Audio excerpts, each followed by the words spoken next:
19:48 galing mismo sa bibig niya 'no, anong sabi niya sa huling araw, "Ang salita kong hahatol sa inyo," 'no. So, araw-araw po sa news iba-iba yung mga pangyayari 'no. Kailan lang bumagsak yung eroplano 'no, and they never know, mga Amerikano yun sa atin sa Pilipinas, maya-maya bumagsak, patay 'no, walang walang ano yun, walang hospital, walang sakit, walang ano, biglang mamamatay ang tao, 'no, yung iba hindi na nagigising. So, ang nangyayari, nasaan na kaya sila ngayon, yung kaluluwa nila, yun ang problema. At sabi ni Jesus 'no, hahatulan tayo ayon sa ang mga tao ngayon ang dami nilang iniisip kung ano-ano 'no. Never, siguro mga ilang percent lang 'no, napakakonti siguro ng mga tao na nag-iisip o taghahanda para sa kamatayan niya. At, hindi nila iniisip na later on, babalik pa rin sila sa Diyos, ang kaluluwa natin babalik sa Diyos, pero walang time sa Diyos. 'No, hindi nila naiisip 'yun. At ano ba, isa sa mga sinabi pa naman ng ating Panginoong Jesucristo, 'di ba, "Salita ko hahatol sa inyo," salita na binigay din sa mga apostol at sa simbahan. At sa mga apostol sa aklat ng Hebreyo, paalala po sa atin mamaya ibibigay din nito ni Bro Junway 'no. Ito napakagandang pagnilay na I never heard pa, baka I never heard niyo pa ito 'no, hindi niyo pa naano 'to at puwede niyong ibigay 'to sa mga kaibigan niyo 'no, sa mga may mga kaaway pa o yung mga mahilig makipag-away dahil napakahalaga pala sa kaligtasan ng pagkakasundo. Ang sabi rito sa Hebreo 12:14, sabi rito, "Magpakabanal kayo at sikaping makipagkasundo sa inyong kapwa, sapagkat hindi ninyo makikita ang Panginoon kung hindi kayo mamumuhay ng ganito." Hindi pala tayo maliligtas. Lahat po 'no, sinasabihan tayo dito. Kaya lang mga tao, ang dami ng narinig dito ngunit hindi 'no, hindi pinapansin. Ang hirap nito baka mahuli ang lahat. Sabi nga baka isipin po natin yung paano kung masunog tayo 'no, masunog tayo sa impyerno kinabukasan namatay ka. Forever na yun, billions of years, wala na tayong babalikan. Susunugin na lang tayo. But people don't care. Ano sabi? Magpakabanal. Tapos makipagkasundo na daw sa inyong kapwa. Hindi natin makikita ang Panginoon. Ako, paalala po sa ating lahat 'no. Seryosohin po natin ang mga salita ni Jesus dahil anytime, any moment haharap ka sa kanya. Paano 'no, sabi iniisip ko yun, para makaiwas tayo sa kasalanan yun na lang lagi nating isipin. Ayokong masunog ang kaluluwa ko sa impyerno. Susunugin talaga 'no, dagat-dagatang apoy at forever yun, uungol na lang ng masakit na masakit. Sakit dun forever. So paalala lang po yan 'no, ngayon dumako na po tayo sa seryosohin po natin lagi yan. Dahil kokonti yung mga tao talagang maliligtas, sabi ni Jesus. So, dumakot po tayo sa ating ebanghelyo ngayon ayon kay San Lucas chapter 5 verse 1 to 11. Pagnilayan po natin makinig ang may pandinig. Minsan nakatayo si Jesus sa baybayin ng lawa ng Genesaret. Pinagkalipunpunan siya ng napakaraming tao na ibig makarinig sa salita ng Diyos. May nakita siyang dalawang bangka sa baybayin. Nakalunsad na ang mga mangingisda at naguhugas ng kanilang mga lambat. Lumulan siya sa isa sa mga bangka at hiniling kay Simong may-ari nito na ilayo ng kaunti sa tabi. Naupo siya sa bangka at nangaral sa mga tao. Pagkatapos siya magsalita at sinabi kay Simon, "Pumalaot kayo at ihulog ang mga lambat upang manghuli." Sumagot si Simon, "Guro, magdamag na po kami magpagul at wala kaming nahuli. Ngunit dahil sa sinabi ninyo, ihulog ko ang mga lambat." Gayon nga ang ginawa nila at sa dami ng kanilang huli ay halos magkakansira ang kanilang mga lambat. Kaya't kinawayan nila ang kanilang mga kasamahan na nasa ibang bangka upang patulong at lumapit naman ang mga ito. Napuno ang dalawang bangka na halos lumubog. Nung makita yun ni Simon Pedro, siya'y nagpatira pa sa paanan ni Jesus at nagsabi, "Lumayo po kayo sa akin, Panginoon, sapagkat ako'y makasalanan." Nanggilala siya at ang kanyang mga kasama dahil sa dami ng mga huli. Ngayon din sina Santiago at Juan, mga anak ni Zebedeo, na mga kasosyo ni Simon. At sinabi ni Jesus kay Simon, Huwag kang matakot. Mula ngayon, mamamalakaya ka na ng mga tao. Nang maitabi na nila ang kanilang mga bangka, iniwan nila ang lahat at sumunod kay Jesus. Mga kapatid, ito po mabuting balita ng ating Panginoon. Pinupuri ka naming Panginoong Hesukristo. Yes, konting pagninilay lamang po ng ating ebanghelyo, no? Ngayon, actually, kung titignan natin yung mga pagbasa, no? Napakaganda. Pagmula unang pagbasa, pangalawa hanggang sa ebanghelyo. Ang mga pagbasa natin po ngayon, ito yung pagtawag, no? The calling.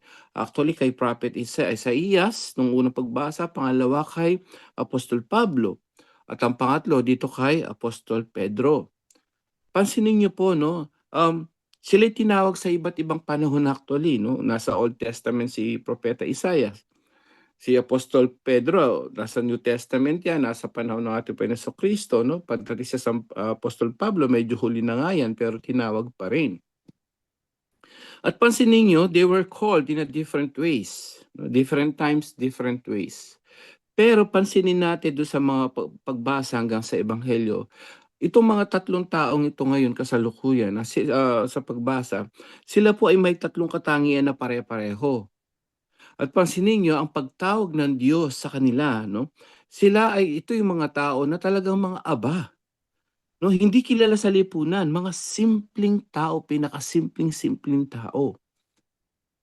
No? So si Prophet Isaias, no, during that time, napakasimple, galing sa simpleng pamilya.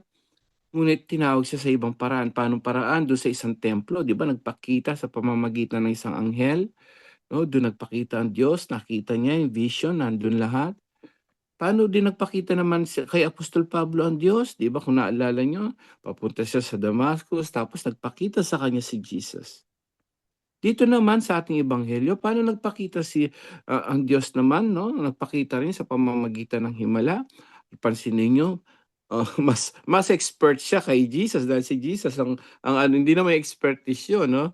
At may kababaan loob si Apostol Pedro dito, di ba? Kung iisipin po natin, sasabihin ni Apostol Pedro, sandali lang, may alam ako, walang isda ngayon. No? Kasi ikaw anak ka lang ng karpintero, kung tutuusin, pwede niya sabihin yun, no? Kilala niya kasi si Jesus, ating Panginoon Jesucristo. Galing sa lahi ng mga karpintero. Pero pansinin niyo, mayroon din humility si may pagka-humble din si Apostol Pedro. Bakit? Anong ginawa niya? Sige, di ba? Nagpakumbaba siya, sinubukan pa rin. Doon niya nakita ang kapangyarihan ng Diyos na hindi ordinaryo pala ang taong ito. Di ba? So, ngayon, ang pangalawa pa dito na experience nila, no? Experience nila na sila yung mababang tao, hindi sila yung aba, hindi sila yung kilala na politician na galing sa mga angkan ng mga hari o kung saan, no? Hindi po ganoon. Pangalawa, itong tatlong to, anong sinabi nila? They're unworthy. Hindi sila karapat-dapat. Kaya makasalanan din silang tatlo. Si Prophet Isaiah sa unang pagbasa na sabi niya, ako po yung makasalanan, ang bibig ko. Sabi niya, naku, yung mga may bibig dyan na makasalanan. Sabi niya, ang bibig ko yung makasalanan. Ang mga kasama ko, ganun din, ang mga bibig nila. No? May problema pala siguro sa galit ito si Isaias. Makasalanan ako. Si Apostol Pablo, ganun din po. No? Sa unang pagbasa, inano niya yun, na siya'y dating makasalanan, siya'y mamamatay tao pa, pinapatay niya yung Kristiyano. Siya'y unworthy din ang pagkakalam niya. No? Ngayon, ang ating apostol sa Ebanghelyo, ano sabi ni Apostol Apostol Pedro rito? Anong sabi niya rito? Nung nakita niya kababalaghan ng kapangyarihan ng Diyos, ang sabi niya, lumayo po kayo sa akin, Panginoon, sapagkat ako'y makasalanan. So these three people, they have different now they have the same unworthless na feelings nung tinawag sila. Ngunit mahal sila ng Diyos. So dito pagpapaalala sa atin, kahit gaano ka makasalanan, kahit gaano ka kahirap man yan, pinakamahirap kang tao at makasalanan ka, mahal ka ng Diyos. Gusto niya gamitin ka. Tama 'no? Yung kapangyarihan niya ibibigay niya talaga hindi sa mga matataas na tao, ibibigay niya dun sa mga aba. Hmm, kasi pagka yung mga aba talaga, bakit mga aba? Eh, mas mabilis mas mababa loob nun, eh, kaysa dun sa mga mayayaman, eh. Mahirap talagang umakay ng mayaman. Pansinin niyo ngayon, wala yatang makikitang maakay mong judge, 'di po ba? Doktor, bihira. Yung mga may kaya, bibihirang naglilingkod sa simbahan lalo na judge ka, mga husgado o gobernador, mayor, maglilingkod yan sa church. Magpapakumbaba, pansinin niyo, wala. Amen? Lalo presidente ka o vice president ka, maglilingkod ka, mag-choir ka o mag-lay minister, walang gano'n. 'Di ba? Hirap, eh, hirap sila kasi nasa kapangyarihan. Kaya tumawag siya ng mga aba. Totoo 'no, tumatawag siya ng maliit na tao. At ang pangatlo, pansinin niyo, iisa din ang ginawa nila. Iisa ang pagtugon sa isang tawag. Pansinin niyo po 'no, si Propeta Isaiah sa unang pagbasa, nung magpakita sa kanya ang Diyos at sinabihan siya na ikaw yung lahat ng kasalanan mo tinanggal na. Anong sabi niya? "Sige Lord, gamitin mo ako." Isang beses lang, hindi na siya pinangaralan ng pinangaralan o pinakitaan ng maraming milagro. Isang beses, sumunod na siya. Apostol Pablo sa pangalawang pagbasa gano'n din. Si Apostol Pablo isang beses lang nagpakita si Jesus sa kanya 'no, sa isang vision, kinausap niya and then later on binulag pa siya 'di ba nung nakabalik na siya sa paningin niya, anong nangyari? Sumunod na rin siya. One time lang, hindi kinulit-kulit ni Lord. Lalo na si Apostol Pedro dito sa una sa ebanghelyo natin, isang beses lang na nagpakita ng milagro si Jesus. Nung sinabing, "Sumama ka sa'kin, ikaw ngayon mamamalakaya ng tao." Anong ginawa niya? Iniwan niya ang bangka, sumunod agad-agad. Hindi na kailangan magpakita ng maraming mga milagro. Ngunit sa'tin ngayon, ilang milagro na ang binigay sa'yo ng Diyos, ilang biyaya na. Hanggang ngayon hindi ka pa rin nagbabago. Hanggang ngayon hindi ka pa rin sumusunod. Hanggang ngayon hindi ka pa rin naglilingkod. 'Di ba nakakaya sa Diyos 'yun, my brothers and sisters, 'di ba? At tinatawag tayong lahat ngayon bilang mga aba, bilang makasalanan. Itong pakikinig natin na nasumpuan ng punto por punto, hindi aksidente 'to. This is a calling from God. Kasi may mission tayo. Brothers and sisters, bago mahuli ang lahat, may mission tayo. Kaya mo narinig ito, kaya napunta sa punto por punto. May purpose ang Diyos sa'yo. May dahilan siya. Gusto niyang tawagin ka, gamitin ka, maging mamalakaya ka ng mga tao din. Yun ang sinasabi ng ebanghelyo natin, mga pagbasa. Nakarinig sila, aba tayo makasalanan, ngunit tinatawag tayong lahat ngayon na nakarinig ngayon para gamitin tayo sa ubasan niya. Ano pang ginagawa natin? Biro mo 291,000 subscriber na. Nasaan na sila ngayon? Yung iba hindi tumugon. Pero pansinin niyo, yung mga konti 'no, kasi alam ng Diyos, eh, hindi yung quality, hindi yung quantity, hindi yung kung gaano karami. Ang gusto niya yung quality, yung a person which is willing to serve God. Kaya kahit konti lang yan, tuloy-tuloy yan, darating ang araw dadami din tayo. Alam mo yun ang purpose natin ngayong araw na 'to, sinasabihan tayo, tinatawag tayo ng Diyos, lahat tayo, upang magbalik loob sa Kanya at maglingkod na sa Kanya. Sana lahat po tayo magpagamit na.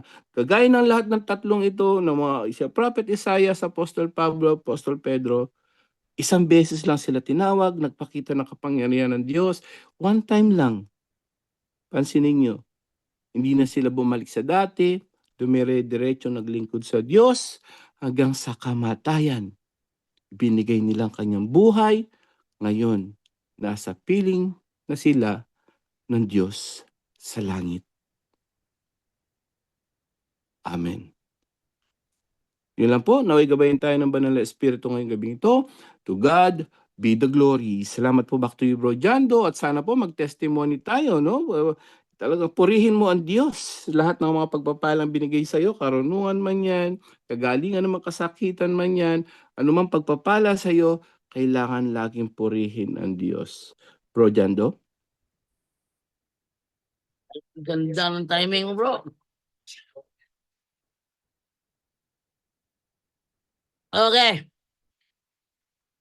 Yan. Yan. Okay, yun na. So may inaabangan ako ngayon sa ating Zoom na may bibigay testimony dahil papasok daw siya pero sa tingin ko ito yata. Good evening, B Laude. B Laude, good evening. Please unmute. Ikaw ba itong nais mag-testimony?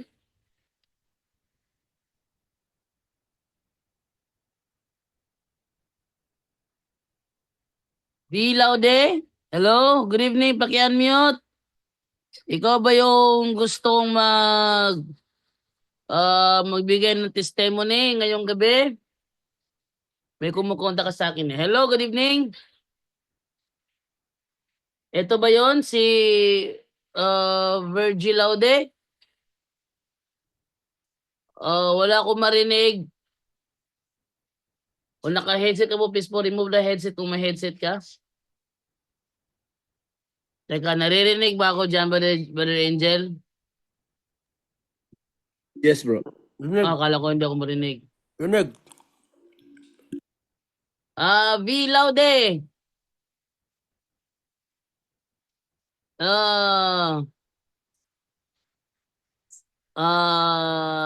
Try kung naka-headset ka, try mo daw i-remove yung headset mo.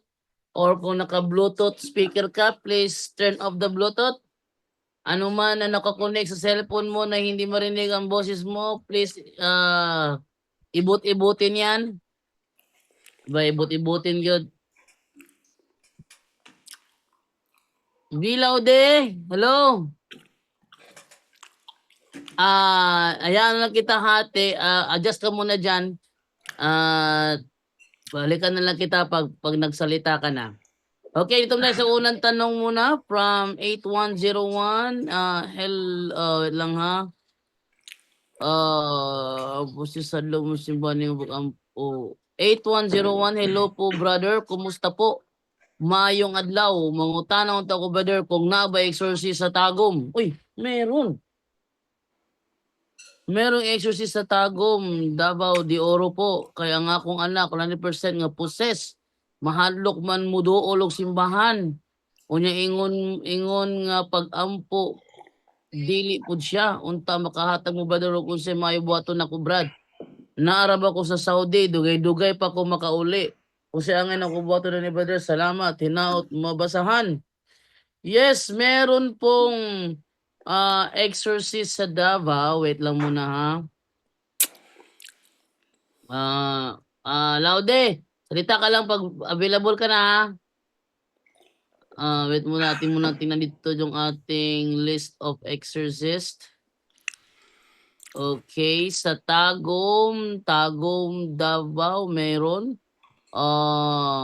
Father Gistone from Christ the King, Apukon, Tagum. Okay, yun ang ating kay 8101. Ito. Okay. Okay, Fernando. Yung hiling ko, ako muna. Sige, ikaw muna bro, John Ray. Habang katatapos ko lang uminom ng gatas, nagpagatas muna ako kasi kanina dito sa church, mayroong actually kahapon pa, 2 araw, mayroong medical mission, no? So, may libreng check-up sa lahat, medical check-up. So, nagpa-check up ako at hindi maganda yung resulta. Nakitaan ng abnormality ang aking liver at kidney. So, sabi nung doktor, kailangan kong magpa-check sa malaking ospital para makita ano ang problema.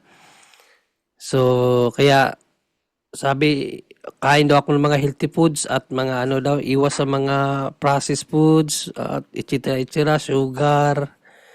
So, ang dami ng bawal.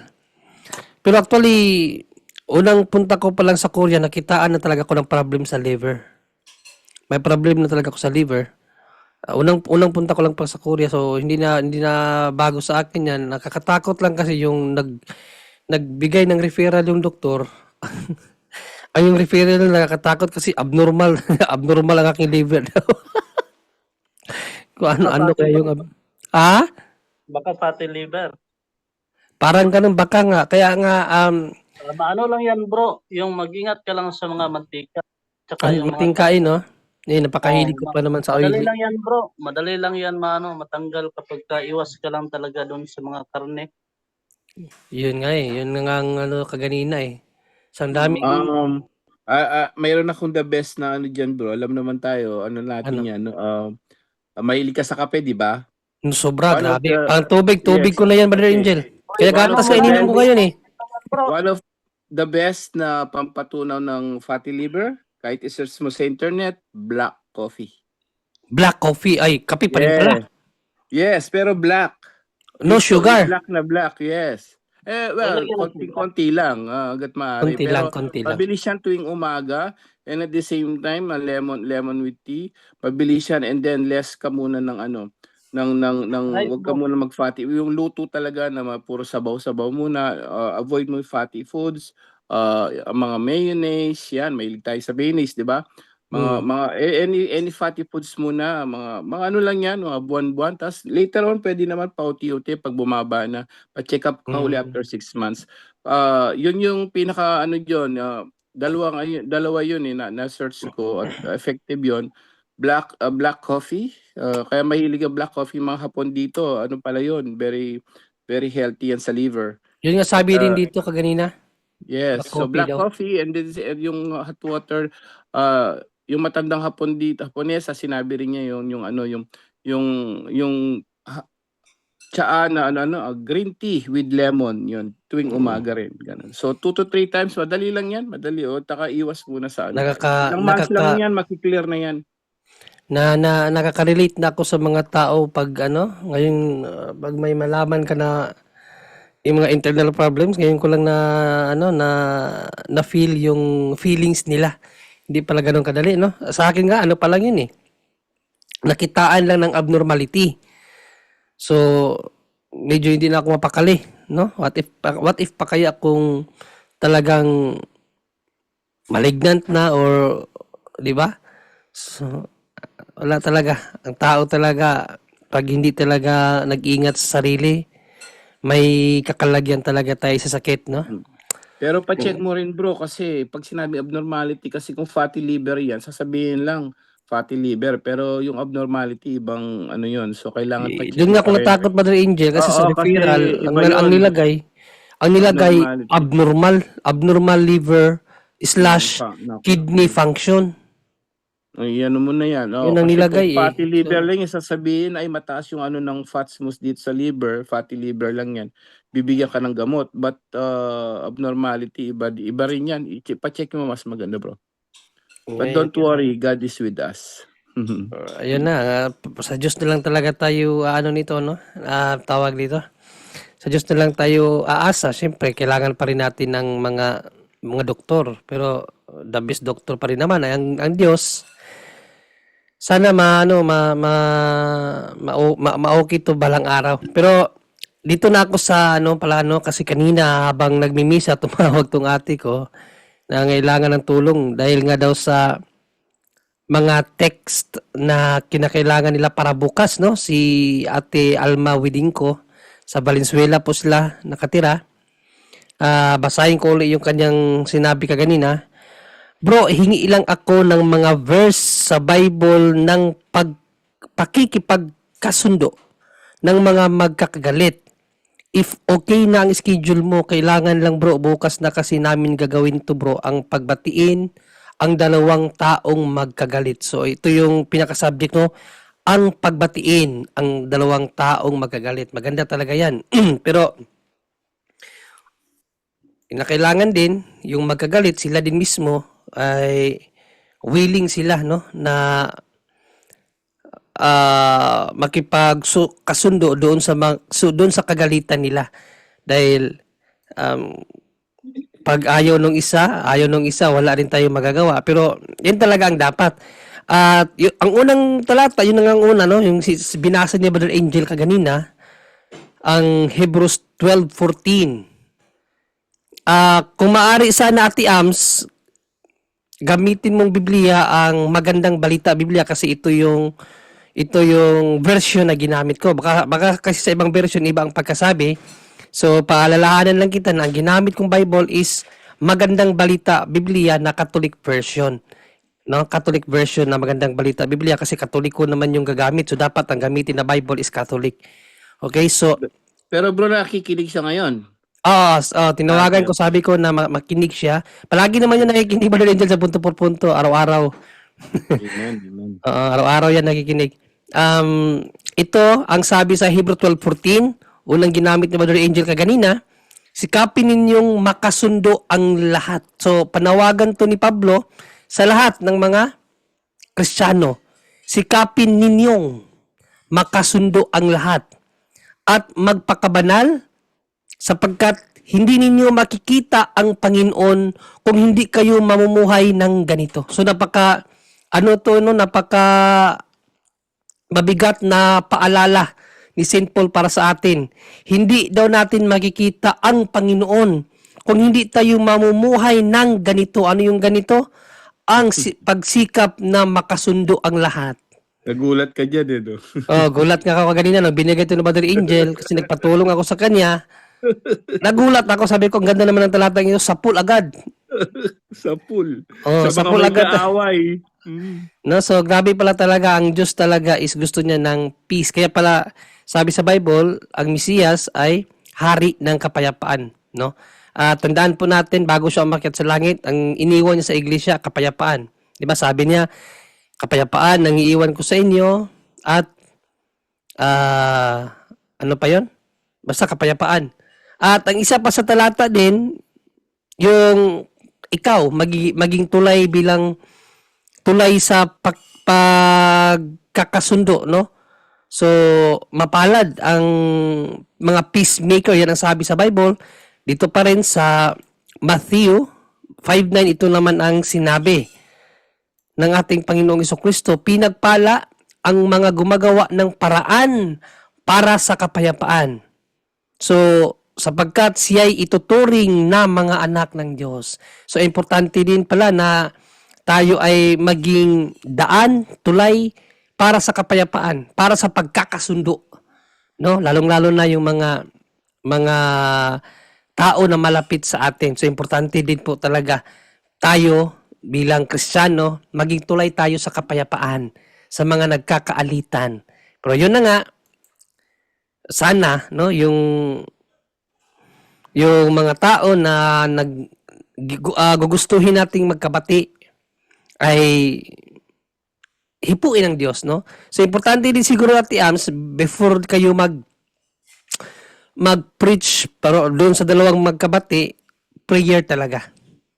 Prayer, no, na hindi maka-interrupt si Satan para hindi niya maagaw yung atensyon nung dalawang taong magkagalit sa pakikinig sa salita ng Diyos. Kasi atrabida talaga ang demonyo at ayaw niya na papakinggan ang salita ng Diyos. No? Lucas 8:1, kung babasahin mo up to 12 yan, no? Darating ang Satanas para yung mga nakakinig ng salita ng Diyos ay kanyang aagawin yung mga sinabi sa tao para hindi niya maunawaan. So ganyan po ang tactics ni Satan. So pray na sana pag mayroon tayong mga taong pinagbati na hindi sana maka-interrupt si Satan. So sa turo ng mga deliverance minister nga, prayer for protection, no? At prayer for yung distansya na hindi makalapit ang demonyo sa inyo. So yan siguro ang unang gawin nyo. At then kung ipagpatuloy natin yung Matthew 5:23-24, ito maganda ang sinabi dito ng ating Panginoong Jesucristo, no? Kaya't kung mag-aalay ka ng handog sa dambana para sa Diyos at naalala mong may sama ng loob sa iyo ang iyong kapatid, iwan mo muna ang iyong handog sa harap ng dambana at makipagsundo ka sa Kanya. Pagkatapos, magbalik ka at maghandog sa Diyos. So, walang silbi pala ang ating pag-iyak-iyak sa harap ng Diyos, no? Pagbigay ng alay sa harap ng Diyos kung alam mong may kagalit tayo, tapos hindi natin siya kinausap. So, Hindi alam ng maraming tao 'yan, bro. Kagaya ng actually ano ko lang yung sa ate ko noon araw-araw siyang nag-aano sa misa sa FEU, yung nagka-cancer. Kasi titingnan mo bakit siya yung nagkasakit, no? Kasi 'yan, tama 'yan, handog siya ng handog everyday. Siya nag-aano ng misa pero after noon, pag-uwi sa bahay yun nga no, minumura niya, inaano niya yung asawa niya, galit na galit sa asawa niya. So, diyan sapul na sapul eh. So sa isipin mo, ba't siya yung nagkasakit? Kasi nga dapat kung tayo maka-Diyos, tayo dapat ang sumunod mo unang-una. Kasi ikaw ang lalabag kaagad diyan pagka ano, kaya yun no, totoo yun, nagkasakit tuloy si ate kasi nga siya nagsisimba ka araw-araw, alam niyo mo yung ganyan, naghahandog ka sa misa, sa simbahan. Tapos may kagalit po tayo, no? Magandang mga pagnilayan ng mga yan, dapat daw magpagkasundo. Yan, Bro John Ray. yan, maraming salamat Brother Angel sa dagdag paliwanag. So, importante, no? Na bago tayo magsimba, alalahanin natin yung ating mga kagalit. No? Na dapat, yun nga, kapayapaan ang gusto ng Diyos eh. Ayaw ng Diyos na nasa harap kanya pero puno ng ano yung aligot-got sa Tagalog mo dyan do? Puno ng puot, no? Yun ang sinabi dito na yung puot talaga, no? Dapat iwasan. Puno ka ng puot. Ano sa Bisaya? Aligot-got. Aligot-got yan, puot. Okay, maganda. Okay na rin, okay. So, yun tandaan natin yung palagi. So, importante talaga ang pagpakikipagsundo sa kaalitan. At ito ang pinakamagandang paalala rin natin Panginoong Jesucristo sa mga pagkakasala natin sa iba or yung may mga kagalitan tayo, no? Ang pagpapatawad. Okay? Dito sa Matthew pa rin, 6:14-15, ito ang paalala ng Panginoong Jesucristo. Sapagkat kung pinapatawad ninyo ang mga nagkakasala sa inyo, patatawarin din kayo ng inyong Ama na nasa langit. What if kung hindi mo siya patawarin? Ito ang mangyayari. Ngunit kung hindi ninyo pinapatawad ang inyong kapwa, hindi rin kayo patatawarin ng inyong Ama ang inyong mga kasalanan. So, sampal sa atin, no? Kung hindi tayo marunong magpatawad, Diyos din mismo ang hindi magpapatawad sa atin. Kaya walang puwang talaga ang ating paglapit sa Diyos kung hindi tayo marunong magpatawad sa mga taong nagkakasala sa atin. Pwede din idagdag, bro. Mateo 5:43-44, pag-ibig sa kaaway. 5:43-44. So sa dagdag ni Brother Angel, basahin din natin, no? Pag-ibig sa mga kaaway daw. So ito, 5:43-44 ng Mateo, ito ang ating mababasa. Narinig ninyong sinabi, ibigin mo ang iyong kapwa at kamuhian mo ang iyong kaaway. Ngunit ito naman ang sinasabi ko, ibigin ninyo ang inyong mga kaaway at ipanalangin ninyo ang mga umuusig sa inyo. So pag-ibig talaga kahit sa ating kaaway. No? So yan po ang mga biblical passages at Ams, no? Para sa taong makaalitan. At ito ang panghuli, yung authority of the church. Kung ayaw makinig nung tao na gusto mong ipagbati, kahit may witness na ayaw pa rin, ito po ang wika ng ating Panginoong Jesucristo, gamitin ang authority of the church. At ito po ang ating mababasa sa Matthew 18 pa rin, 15-17. Kung magkakasala sa iyo ang kapatid mo, puntahan mo siya at kausapin. Nang sarilinin tungkol sa kanyang kamalian. So, kinakailangan talagang kausapin, no? Kapag nakinig siya sa iyo, naibalik mo na ang iyong pagsasamahan bilang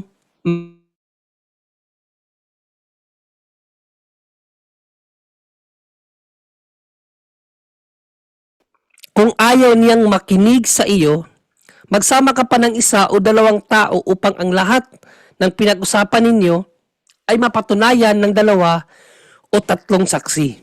No? Kung talagang ayaw niya makinig kasi sa sa feeling niya ay talagang ginawa mo 'to at parang kasi may gano'n, no, yung mga maling akala ba, mas inuuna pa yung iniisip kaysa pakinggan yung explanation. So, kailangan magdala tayo ng witness na talagang totoo ang ating sinasabi. Kung ayaw niyang makinig sa kanila, sabihin mo sa iglesia ang nangyari. So, kinakailangan na ng simbahan. Pag ayaw pa rin niya, sa simbahan na, dalhin simbahan. The final authority. At kung ayaw pa rin niyang makinig sa iglesia, pari na ang nakikipag-usap, ayaw pa rin makinig, ituring mo siyang parang hintil o isang maniningil sa buhis. Kasi useless na eh. No? Ginawa mo na ang lahat. Andyan na yung authority of the church, andyan na yung pari, siya na yung nagpagitna, andyan na yung ano yan ba rin dyan? Alter? Alter ba yan? Alter Christus? Alter Christus, no? Alter Christus, ang mga pari, andyan na. Sila ang representante ni Kristo. Pero ayaw pa rin makinig nung tao na gusto mong pakasunduin ang wika na natin Panginoong Hesus Kristo kasi wala na tayong magagawa. Andyan na yung presentation of Christ eh. 'Di ba? Ayaw pa rin niya makinig. So ang sabi ni Kristo, ituring mo siyang hintil o isang maniningil sa buwis. Ano ba yung maniningil sa buwis sa Bible? Taong makasalanan. Ayaw makinig sa Diyos. So, yun lang siguro Ate Am, sana na nakuha mo yung mga talata at basahin mo sa Magandang Balita Biblia kasi yun ang ginamit ko, Catholic translation, no? Kasi Katoliko ang gagamit, so dapat Katolikong Biblia ang gamitin. So, mga ilan lang yun, 1, 2, 3, 4, 5 passages, pero puno na po yun ng mensahe, no? At kung mayroon pang iba, maigisa na, pero kahit yun na lang, hindi naman kinakailangan na ubusin natin yung lahat ng teksto sa Bible, no? Kahit 2, 3, 4, 5, basta ma-deliver nyo ng tama, maayos, ay okay na po yun, Ate Ams. At sana nga yung mission nyo ay panalangin na ng Diyos para mangyari. Yun lang, Brother Jando, at maraming salamat. Okay, thank you sa iyo, Brother Junre. So atin namang ating balikan yung yung si Laude, V Laude, kung available na ba siya ngayon. Hello, good evening. Ma'am Virgil Laude. Unmute po. Yan. Sige, good evening ma'am. Makapagsalita ka? Hindi pa rin? Meron ka ba WhatsApp? Baka sa WhatsApp. Mano mo ko sa WhatsApp, makiminigit mo ko sa WhatsApp. Try mo daw. Kasi sa Zoom hindi ka marinig eh. May something wrong siguro sa microphone ng mo. Hello, Ma'am Laude. Talagang hindi ka marinig. Hello. Wala siyang audio, Brother Jando, kaya hindi siya hindi niya marinig tayo. Wala siyang audio. Naririnig niya tayo kasi na-unmute ko na nga siya. Kaso nga lang, may something wrong sa microphone niya. Mag-testimony daw ito ngayon eh. So, try mo daw sa sa cellphone mo gamitin. Ipakita. Sige, click mo nga yung camera, sister. Yung camera mo na ask to start video. Paki-click po. At pag i-open yung camera po, yung camera. Para Kasi, malaman natin kung... nawala siya. Ayun. Ma'am Laude, hindi ka marinig. Meron ka ba WhatsApp? Ayun si Ma'am Lauding, Baka sa laptop yan. Laptop yan. Yung mic niya, baka hindi niya alam. Baka yung microphone mo, hindi mo alam yung setup ng microphone mo. Hindi ka marinig. Nasa harap ka ng computer, sister, or cellphone? Try mo daw sa sa cellphone, te. Gamitin mo ang Zoom sa cellphone or WhatsApp na lang. 'pag narinig ka na namin, and then bigay ko sa iyo ang lahat ng oras mo para makapag-testimony.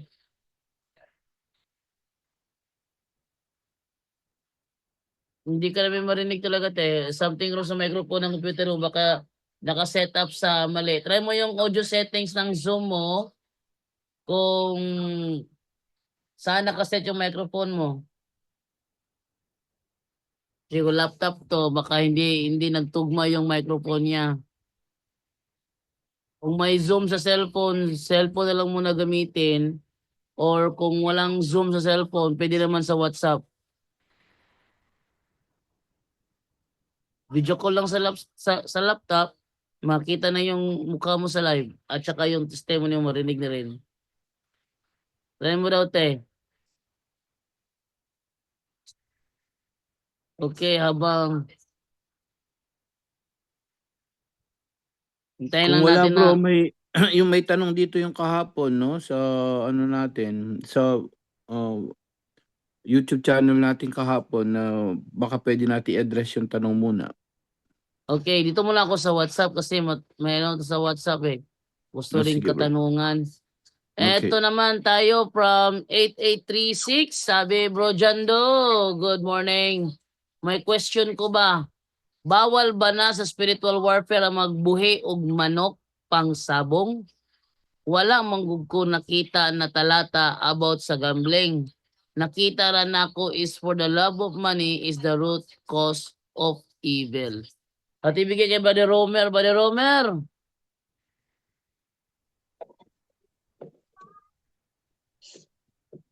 Okay, Bro Jando.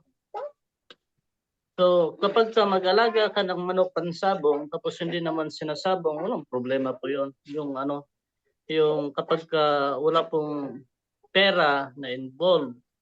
Pero yung pansabong mo, ginawa yung mga manok na yan, mas grabe pa yung vitamins kaysa anak mo, ay ibang usapan na yon. Kasi responsibilidad mo na alagaan mo yung anak mo kaysa doon sa panabong. Kasi ang dami ngayon, niyayakult pa yung manok, tapos yung anak, pinapainom na lang ng kape. So, grabe naman yung injustice na po yan.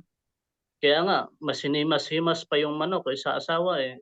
Kaya nga yung asawa, nagselos na doon sa manok. Nandun na, umaga, alas 4, Tuloy. alas 4 na ng madaling araw, nandun na yung asawa sa manukan. Eh,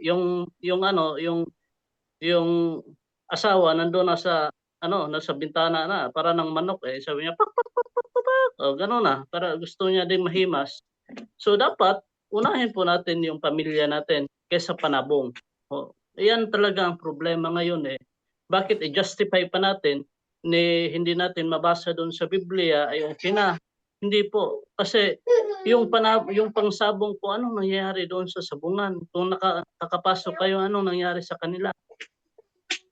Mas naalipin pa sila sa utak na maliit. Yung utak ng manok ang liit lang, bakit naalipin tayo doon? O mas naalipin pa tayo doon sa mga manok na sa utak ng manok. Laki naman ang utak natin sana. Yun. Bakit doon pa tayo magpo-focus? Ang dami ngayon na halos buong farm puro manok, binibenta, nakakaano pa rin yan eh. Nakadagdag ka pa rin doon sa mga tao na nagkakautang doon sa mga doon sa sugal. Mas maigi pa na ka ng manok na pang-itlog na doon mo inegosyo mo sa sa mga tao, nakakatulong pa yan. Kapag nakatulong ka doon sa mga tao na sa bungero kasi nagtinda ka ng pansabong, delikado na po yan. Kasi ang daming injection, ang daming vitamins, mahal pa yon sa yung sa papel ng anak mo doon para sa eskwela eh. Grabe, kawawa naman yung mga anak natin. Naging malnourished na yung iba kasi mas inuna pa yung panabong, mahal pa nga yung mahal pa nga yung feeds kaysa doon sa Yakult na para sana sa anak. So, isipin po natin, hindi po itong mundo. Isipin po natin yung yung makalangit na makalangit na pamamaraan kasi ito rehearsal to eh. Sabi nga ni Saint Teresa of Jesus nga, itong mundo na to rehearsal to para papunta sa langit. So nag-rehearsal ka papunta ng impyerno, patay. Bagsak ka talaga sa impyerno. Delikado po 'yan. Nandito po sa Roma 8:6. Bro, pakibasa bro. Ano yan bro? Ano Bro, yan? Ano yan? Roma 8:6-7. Okay, ating basahin sa Roma. Ala, hindi ako nakabangkas ng Bible. Ito na lang, Brother ito. Junre, pakibasa mo na Brother Junre. Okay, so ito ang ating mababasa. 8:6-7 daw. Ang Roma pag 8:6-7. ito ang nakasaad sa Roma 8:6-7. Ang pagsunod sa hilig ng laman ay naghahatid sa kamatayan. Ngunit ang pagsunod sa Espiritu ay nagdudulot ng buhay at kapayapaan. Kaya nga, kapag itinutuon ng tao ang kanyang pag-iisip sa mga hilig ng laman, siya ay nagiging kaaway ng Diyos sapagkat, Bro, iba yata yung nakalagay mo. Mateo 18:17 pa rin. ay, sorry, hindi pala na, ulitin, hindi ko pala na, ayan, hindi ko na-click. So, ang pagsunod sa hilig ng laman ay naghahatid sa kamatayan. Ngunit ang pagsunod sa Espiritu ay nagdudulot ng buhay at kapayapaan. Kaya nga, kapag itinutuon ng tao ang kanyang pag-iisip sa mga hilig ng laman, siya ay nagiging kaaway ng Diyos sapagkat hindi siya nagpapagsakop sa batas ng Diyos at sadyang hindi niya ito magagawa. So yan po, yung hilig ng laman, kung sa Bisaya pa yan, butang tawhanon. Yung hilig sa laman, butang tawhanon yan eh. Yung sinabi sa Bisaya. So kapag nag-iisip ka ng bagay na makamundo po, palagi na naaalipin na po tayo sa mundo na pamamaraan, paano po yan? Hahantong po yan sa kamatayan. Wala po yang peace sa ating buhay. Kaya nga po ang tugon po ni San Pablo na isipin po natin palagi yung pupuntahan natin. Kasi pagka yung sarili lang po natin, yung kaaliwan sa mundo, yung mga bagay na halos malayo ka na sa Diyos, huwag kang magpaalipin doon sa maliit na utak. Kasi ang daming naalipin ngayon sa maliit na utak. Ang daming naalipin sa walang utak. Yung mga madyong, walang utak yan ang bagay na yan. Pero naalipin tayo doon sa mga baraha. Kaya nga, mga Katoliko naman sana tayo, nagbibigil, pero ang daming nagbabaraha doon sa labas. Ang daming nagmamadyong doon sa labas. Kasi nga bro, para hindi kami maantok. Kasi nga, yung yung boring kasi kapag mag-rosary, di ba? Bakit po mag-rosary kayo buong vigil? Mga ganyan. Hindi yung magsusugal. Sugal kasi yan eh. Kung may dagdag si Bro Angel about sugal na walang problema doon sa kapag may responsibilidad ka doon sa pamilya mo, hindi naman talaga na walang problema. Basta ang isipin nyo talaga, yung buhay po na nasa langit na naghihintay. Kasi ang dami ngayon na nagkakautang-utang dahil po sa sugal.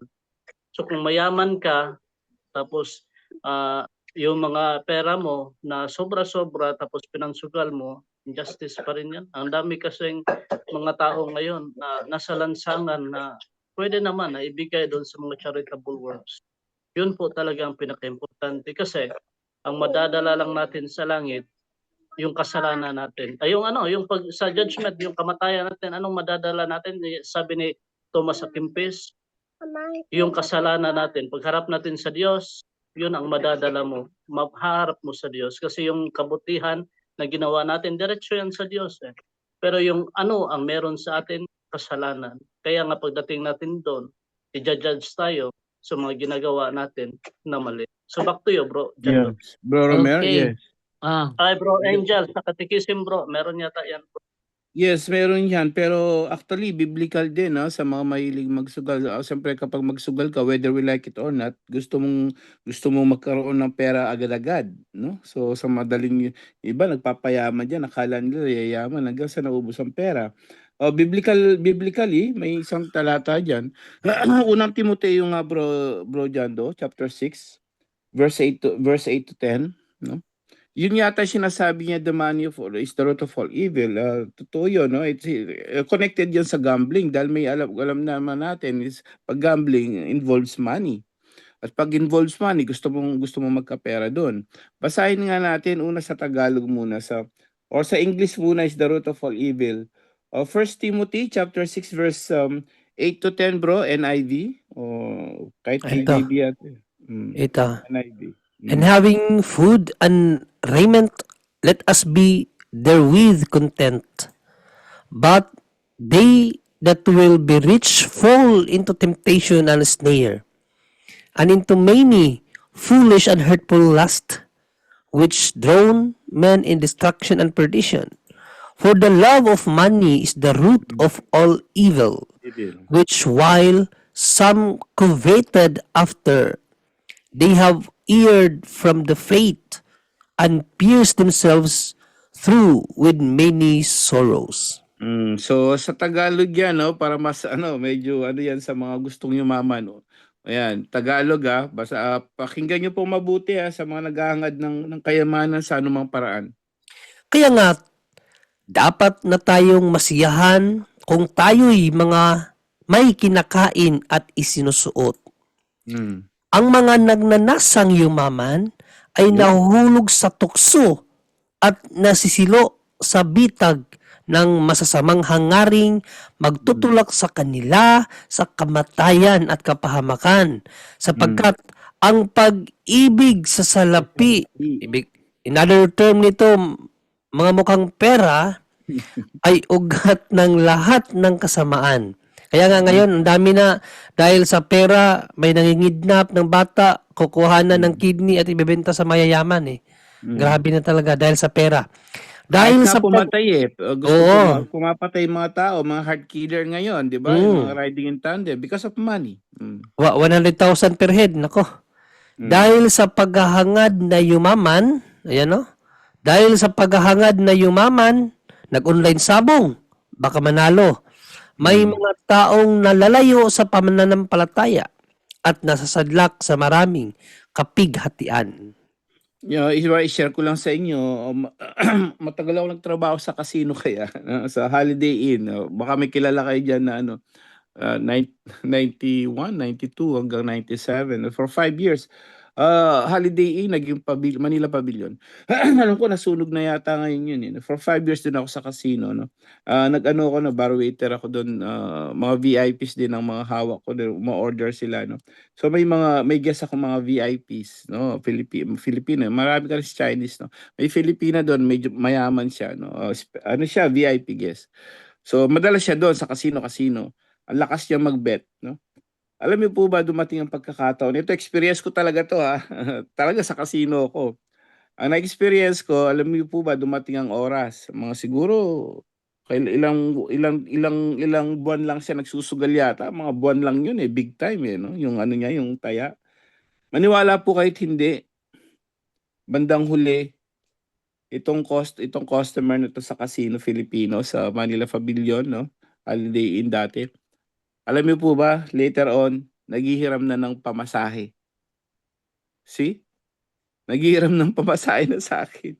Nakakaawa yung mga nasa casino. Hindi na natutulog, hindi na naliligo, na-addict na. Yun kasi ang ng evil spirit no? Yung sige, diyan ka, sisirain ka kasi tinutok. Naubos ang pera nun. At napakarami na niyan ng mga situation na may isa akong auntie ko, ewan ko kung yun ang dahilan, pero alam ko yun yung doon, no? Hanggang naisanla yung bahay, no? Pa 20-20 lang ang una, and then later on, lumakyat na isanla yung bahay. So, yung mga ganun na pangyayari, no? Isipin natin yung mga yon dahil because of money. No, kaya ka naman gusto mong magsugal, dahil gusto mong magkapera. At siyempre, kahit pa paano, alam mo, makukuha mo yung pera ng pera may pera. Ang ginagawa mo naman, kinukuha mo yung pera na may pera. No? Ayaw mo magbanat ng buto. So, yun ang nangyayari ngayon. Ayon sa Biblia, masiyahan daw tayo. No? Hindi magpakamilyonaryo. Nako, bawal yata sa mga yung mga tinatawag na prosperity gospel. Ayaw ni na Boss Sanchez yan dahil hindi bawal masiyahan sa may sinusuot at may kinakain. Gusto ni na Boss. Tsaka actually, si Brother Adrian Milag, ganun din siya How to be rich later. Inano ko na rin yan Kasi that's against the law of God, no? So masiyahan na kayo kung ano may kinakain, no? Hindi how to be rich. Hindi gano'n. So, malinaw po 'yan, no? Biblically about pagdating diyan sa sugal, ayun yung purpose mo. But mayroon tayo naman sa catechism, mayroon siyang konting justice. 2413 CCC bro Junri o bro Jando, last ano na CCC. It's all about the game So, of chance. So this is iba yung gambling, iba yung game of chance, okay? Baka naman sabihin, paano to? May loto ako o paminsan-minsan ang church nagpapabingo. Paano yung gano'n? Kasalanan ba 'yon? Tingnan natin, no. So ito naman, iba naman yung sugarol ka, iba naman yung game of chance.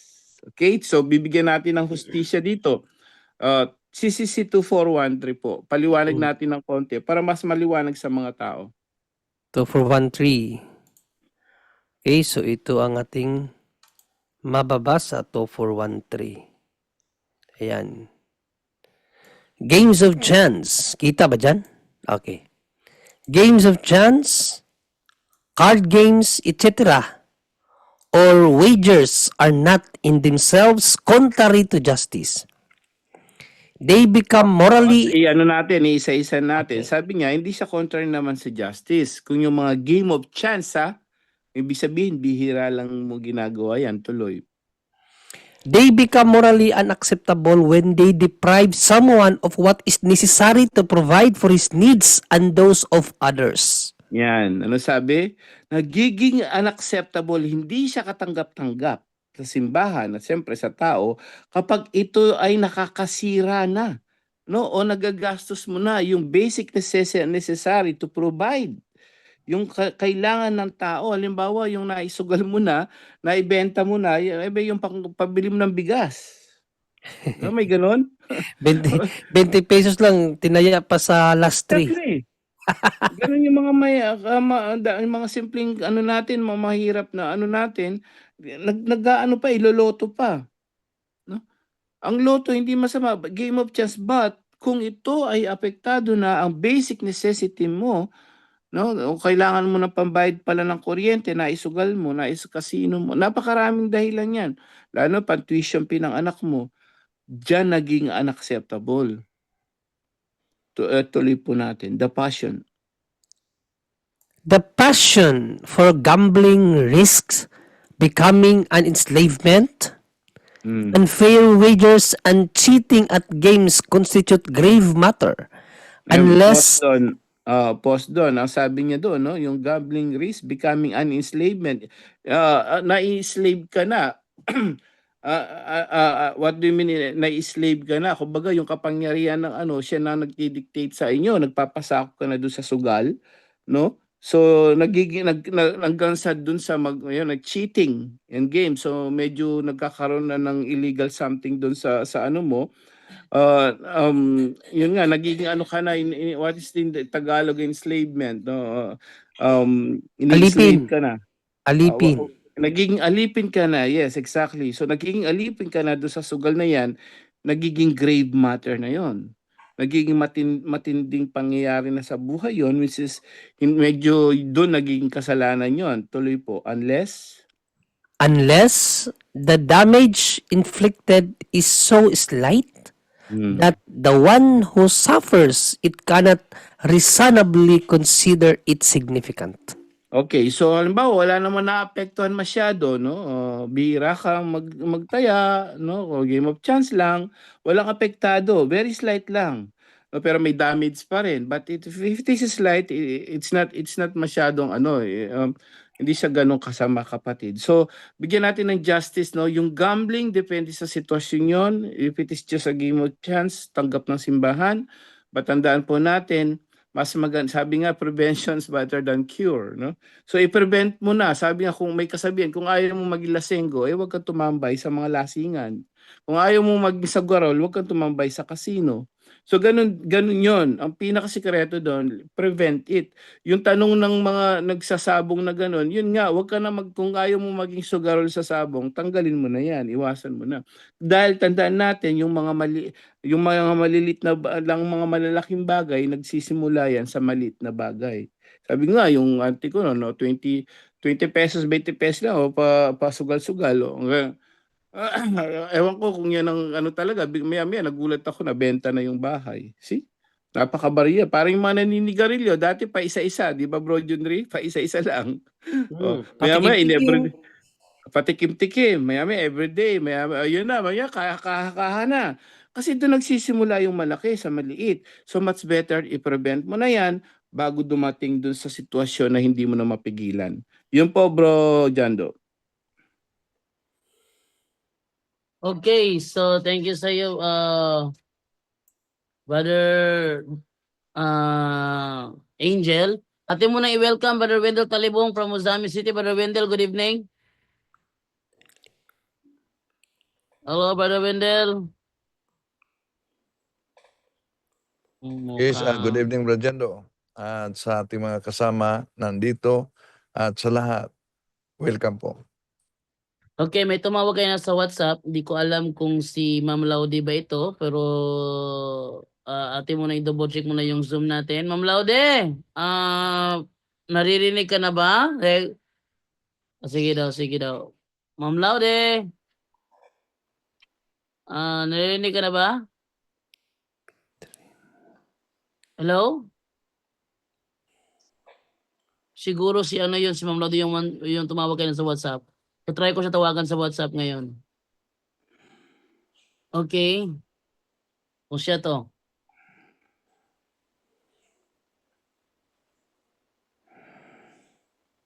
Double check ko lang Ma'am Laude ako. Ikaw ba to ha? Batawag ko sa WhatsApp ngayon.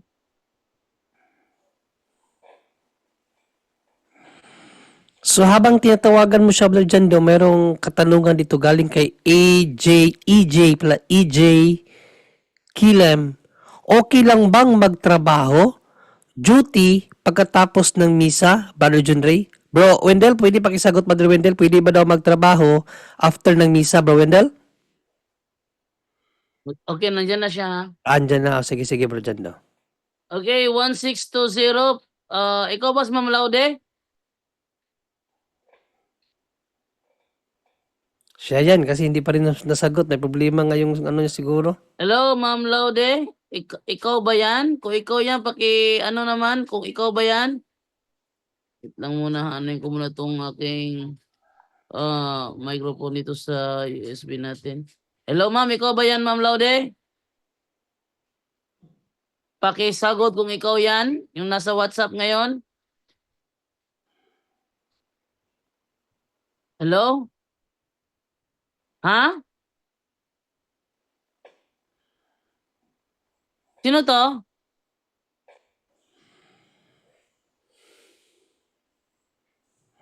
Sino to? Sino to?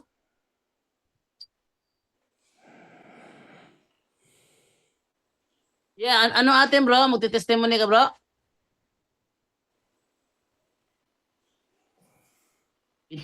I-try na.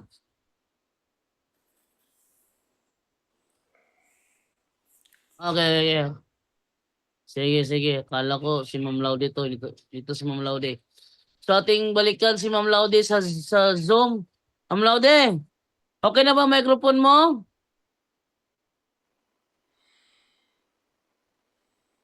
Wala pa rin. Pero John, back tayo. Yes, yun. So, Bro Wendell, baka pwede mo mapagbigyan ng katanungan ng ating kapatiran na si EJ Kilem. Kung okay lang daw ba magtrabaho sa duty niya after ng misa. Brother Wendell?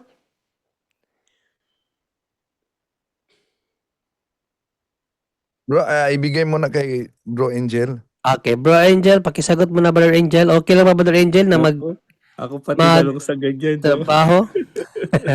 Stick pa naman to si Bro Angel. Ako pa tanong nyo. May iano ko sa inyo, kwento nga nung ni Padre ni Saint Pio, no? Talagang mayroon siyang auntie no, nagsusulsi yata doon sa business niya noon sa sa lugar nila ni Padre Pio.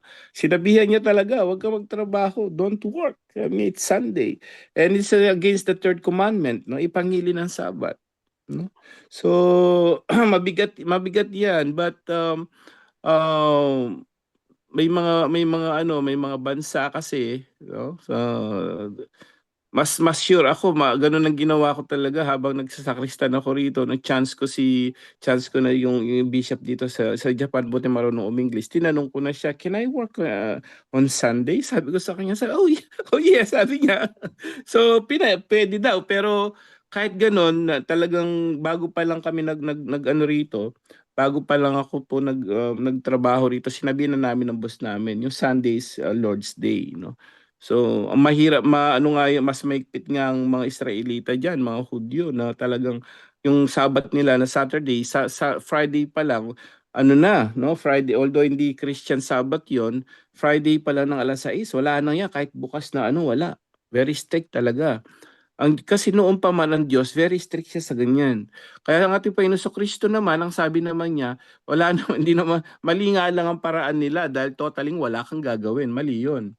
Kaya sabi, kahit yung mabubuting gawa, pagpapagaling ng mga may sakit, binawal ng mga Hudyo, which is bawal yun. Pinaliwanag nga ni Lord na ang paggawa ng mabuti hindi bawal ng Sabat, ng Saturday during that time. Ngayon pinaliwala ang simbahan, kahit i-search mo 'yan, wala siyang nagsasabi talaga na pwede yung civil work or civil work talaga, they're not allowed. Ang pwede yung nga yung social obligation, after mass, pwede kang mag-social obligation with your family. You can go with your family, or you can do corporal works of mercy or spiritual works of mercy. Ngayon ang chance natin diyan, mga kapatid, no, tinanong ko nga do'n sa ano, pwede sabi ng bishop dito, no.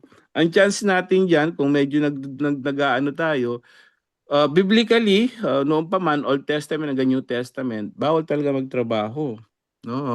Make it holy, that's third commandments, no.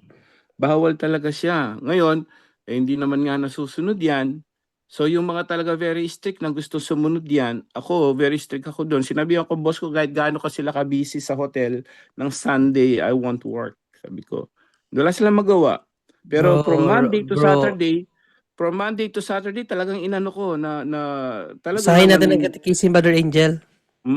ianin natin Kasi yung catechism. maganda yung explanation ni Brother Angel at tukma po siya sa Catechism, no? So dito po sa my first Catechism, binasa ko, ano talaga ang command ng simbahan. Mahigpit 'yan. Sabi dito, commands to participate in the Holy Mass.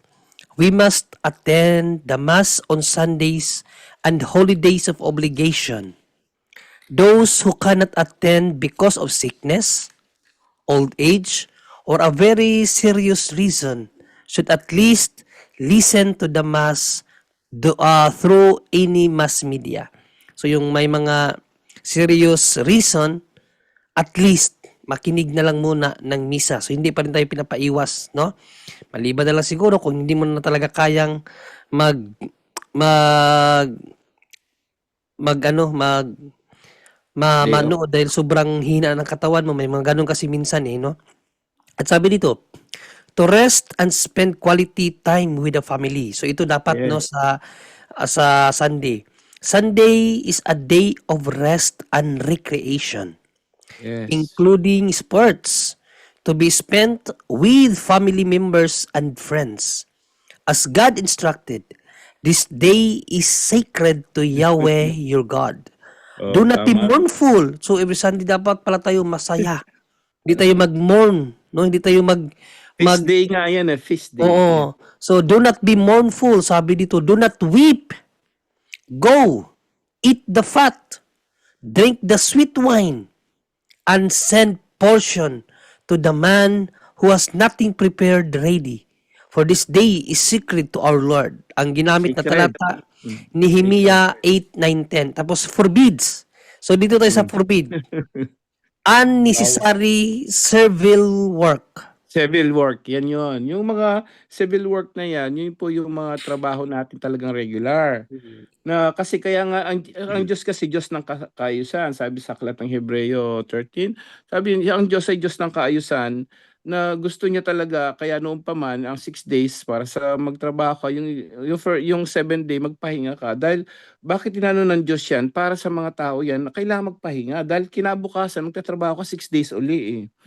So ngayon, ang taong ginagawa nila, yun nga, aabuso nga naman ng katawan natin. Kaya gusto ng Diyos mag-relax ka yung Saturday na yun, no? Wag kang, don't do civil work. Yun yung mga trabaho talaga natin. Ngayon, ang tanong ng iba, paano kami dito sa barko, mga housemaid? Ayaw naman natin magdagdag dyan. Oy, Ito, pwede ito ang kayo. sabi Brother Angel sa Hmm. simbahan, sa survival work. We Diba? must avoid, sabi ito we must Yes. avoid all the works which prevent us from sanctifying the Lord's day. Mm. So, Yes. iwas tayo sa anumang uri ng Mahigpit. trabaho na makapag-prevent sa atin, no, Sa na rest. mag-sanctify sa kabanalan ng araw na yan. Araw yun hindi yung Oh. misa. Yung iba hindi misa lang, hindi. Tignan mo kaya nga day The Lord's Day. Araw ng Whole day Panginoon. yan. Akala ng iba, ayaw ko magdagdag dyan. Ayaw ko magbawas o magdagdag na sasabihin natin sa mga tao sa buong mundo. Ay, pwede po kayo magtrabaho. No, Ang kasi pinagpahintulutan day. magtrabaho dito, sabi, policemen, ang policemen Yes. pwede. Policemen and Mga other necessary servicemen can work also on Sundays provided they will attend the Holy Mass on Saturday evening. Mga government officials, Yung yes. mga ano talaga, yung mga nasa Emergency case, mga service work doctors. ba? No, Sila po. pwede. basic ng tao. Ang sinabi lang dito, police, policemen and other necessary servicemen, mga servicemen, can work also on Sundays provided they will attend the Holy Mass on Saturday evening. Pero sa mga katulad natin na hindi naman tayo servicemen, talagang ginakailangan talaga na kung maaari hindi sagrado siya mag-ano day. talaga. May nagtanong hanggang anong oras yung sagrado? Whole day yun, 24 hours sa atin yun. So hindi ka pwede talaga magtrabaho hanggat Ngayon siguro, ewan ko, ayoko magsabi na, baka pwedeng ganun. Dagdag yun. Ang Diyos ang makakalaban natin doon. Pag sinabing, alam nyo, pag ganito, pwede. Actually, yung bishop namin dito, pinayagan ako. Mas okay yun sa akin kasi meron akong basbas sa kung ano man pahintulot nyo dito. Tinanong ko yung mismo yung bishop Pero sa kamay. dito din sa amin, Brother Angel, dito din sa amin, no, dahil nga maraming foreigner dito, lalo na dito sa lugar ko, ang obispo dito or ang simbahan sila Napayagan. bigay sila ng mga pamalit sa Sunday dahil stricto kasi ang Korean law pagdating sa trabaho. So may mga times Yeah. talaga na ang trabahador hindi pwedeng humindi. Hindi Yes. pwedeng humindi May kasi mga bansang ganyan. pwedeng matanggal. Ano kasi ang Brother Koreano? Angel, Yes, bro, dyan daw. Brother Genre, timpla mo na ako ng milk kasi nagpaparamdam na si Divine dito. Sige. Kami muna. Sige, Kami bro. muna, bro. So, ang nangyari dito, dahil nga may ganong sitwasyon dito sa Korea, so, ang simbahan dito, sila ng pamalit araw sa Sunday sa mga hindi talaga hindi makasimba dahil sa, yun nga, hindi makaiwas sa company kasi pwede ngang matanggal. So, tiningnan din ng simbahan yan, kawawa naman pag matanggal sa trabaho. So, ang ginawa dito sa Korea, basta't alam mo na may trabaho ka sa Sunday, anumang araw sa 6 na araw, kailangan ka magsimba pamalit doon sa Sunday. Maliban pa doon sa Saturday evening na anticipated mass, kung hindi ka available doon, pwede ka sa Monday to Friday. Gawin mo siyang pamalit doon sa Sunday. So, pinahintulutan yan dito. Pero, yun nga, pagdating sa batas talaga ng simbahan, generally, hindi talaga. Ang mga servicemen lang ang pinapahintulutan. Provided na makapagsimba sila. Ito nga, dagdag sa sa mga, paano yun? Sabi ko dun sa bishop din, but can I eat outside? Kasi after ng mass namin, kasi, paano yung mga, paano, kasi nagtatrabaho yun, yung kakainan namin o yung grocery. No, you can do that. So, sa akin, nakagandahan sa akin, pinahintulutan ako ng bishop. So, medyo mas safe ako dito dahil nga, although yung trabaho talaga, inaano ko. Kasi sabi ko, okay lang kumain din sa labas. Sabi ko gano'n sa bishop, yeah, that's fine. Sabi niya gano'n. Kasi nga after ng namin, kumakain kami ni Mrs. sa labas. Magtatrabaho din yun ngayon. Parang inaano mo, no? So, Yun, at least kami may allowed naman ng gano'n, but hangga't maaari yung trabaho po, very strict po ang Diyos diyan. In the Old Testament pa lang very strict na. Kaya lang mali nga ano ng mga ano, kahit nga magpindot sa Israel ngayon, magpindot ka lang ng ilaw, bawal. Totally wala kang gagawin, which is mali naman ang interpretation nila.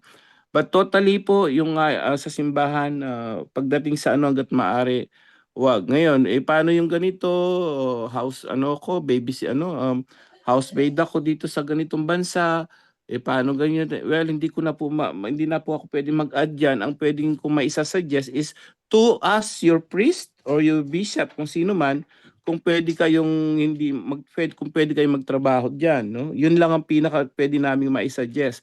Ask your authority on that diocese kasi General Instructions of the Normal Missions 390, ang may karapatang magdesisyon sa ganyan, pati yung holiday of obligation, is yung CBC dyan, yung Bishop Conference. So yung mga bishop at mga pare, sila po yung tanungin nyo. Hindi kami pwede magsabi in behalf of your country. So we can only say about yung mismong God's law talaga at yung talagang catechism natin, which is both bawal magtrabaho po, no? Ngayon, ano ba yung chance natin? You ask kung hindi kayo magkasala, ask the authority in your ano no, in your church, in your diocese dun sa country kung nasan kayo. Bro John Ray? Yes, yun, maraming salamat, Brother Angel. At doon sa nagtanong, si kapatid natin, no, ang di ko na makita yung ano niya kasi marami nang nag-message. So, yun po ang sagot ni Brother Angel, kapatid, no, na kay Brother EJ Kilem, na stricto talaga ang simbahan at ang Diyos pagdating sa araw ng linggo, no, yun na kailangan talaga ating gampanan. No, hindi ka nga pwedeng mag-mourn, hindi ka pwedeng mag-weep.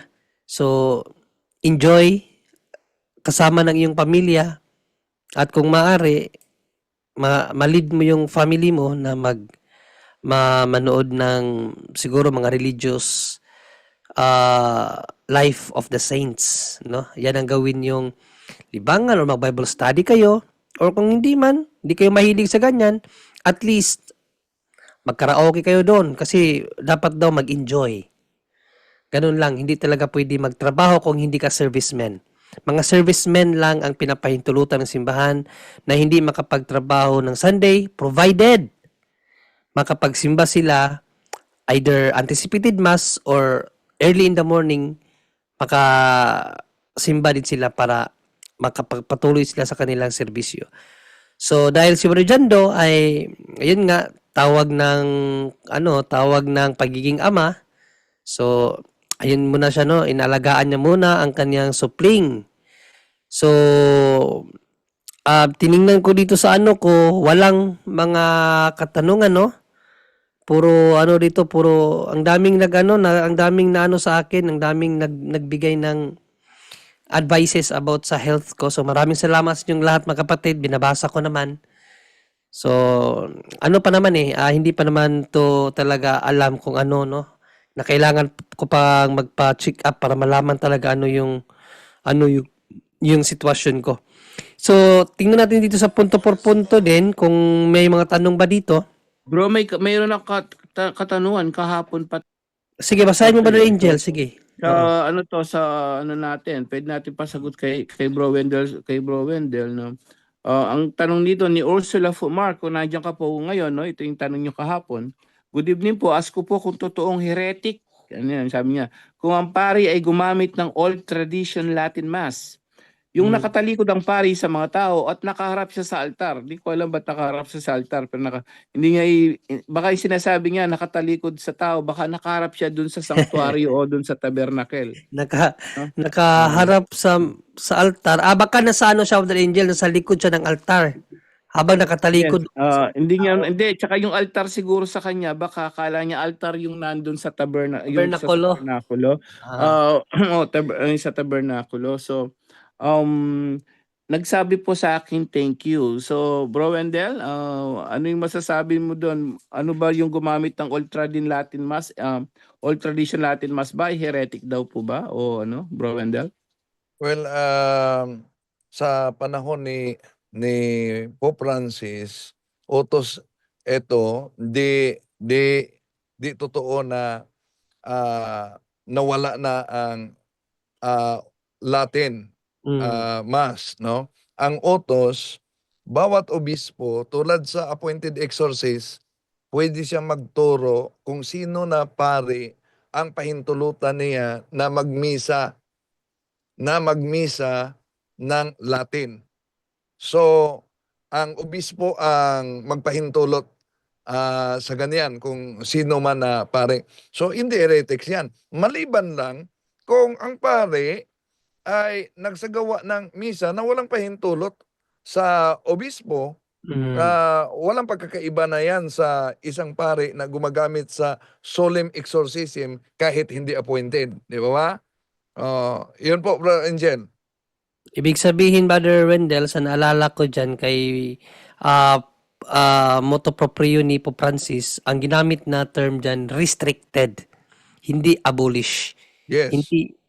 Hindi siya inalis, kundi ni-restrict. Yun nga sabi ni Brother Wendell na nasa obispo ang pagpapahintulot kung kinakailangan or kung gugustuhin ng obispo, no, may lalapit sa kanya na magdaos ng Latin Mass na sa kanya yon. Bakit ginawa yan ni Pope Francis?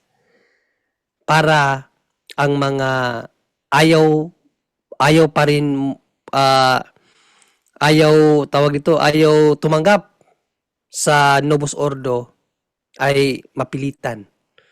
So ginawa na ng simbahan ang lahat para huminto na sila sa kanilang paninira sa aral Katoliko.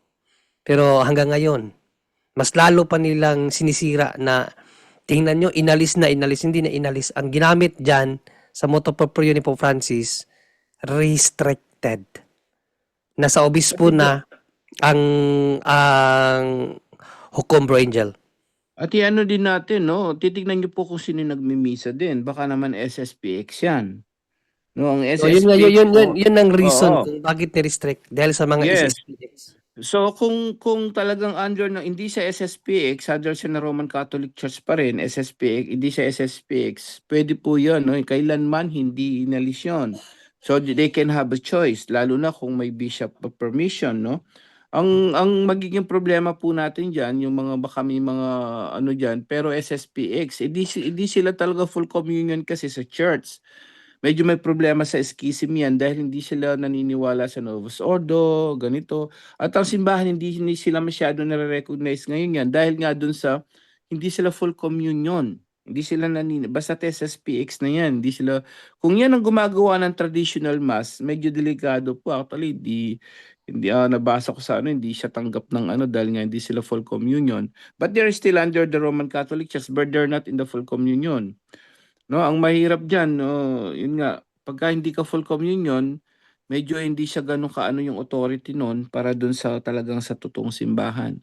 So ang sagot natin diyan, yes po, no, hindi po siya heretic. Ang magiging heretic diyan kung sino yung nagko-conduct ng gano'n.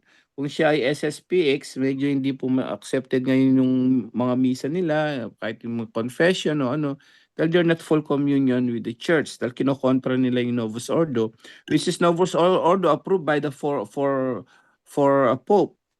Tapos mga cardinals, bishop, pero iilan lang, konting portion lang sila sa Catholic Church na ayaw doon. So may something doon, yun ang heretic, SSPX.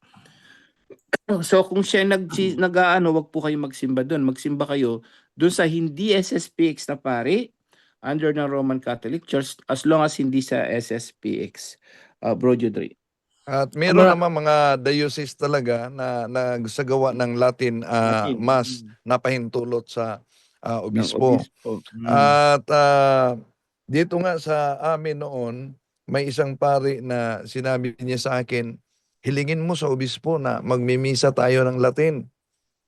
So during the time of Archbishop Isos Dosado pa yun.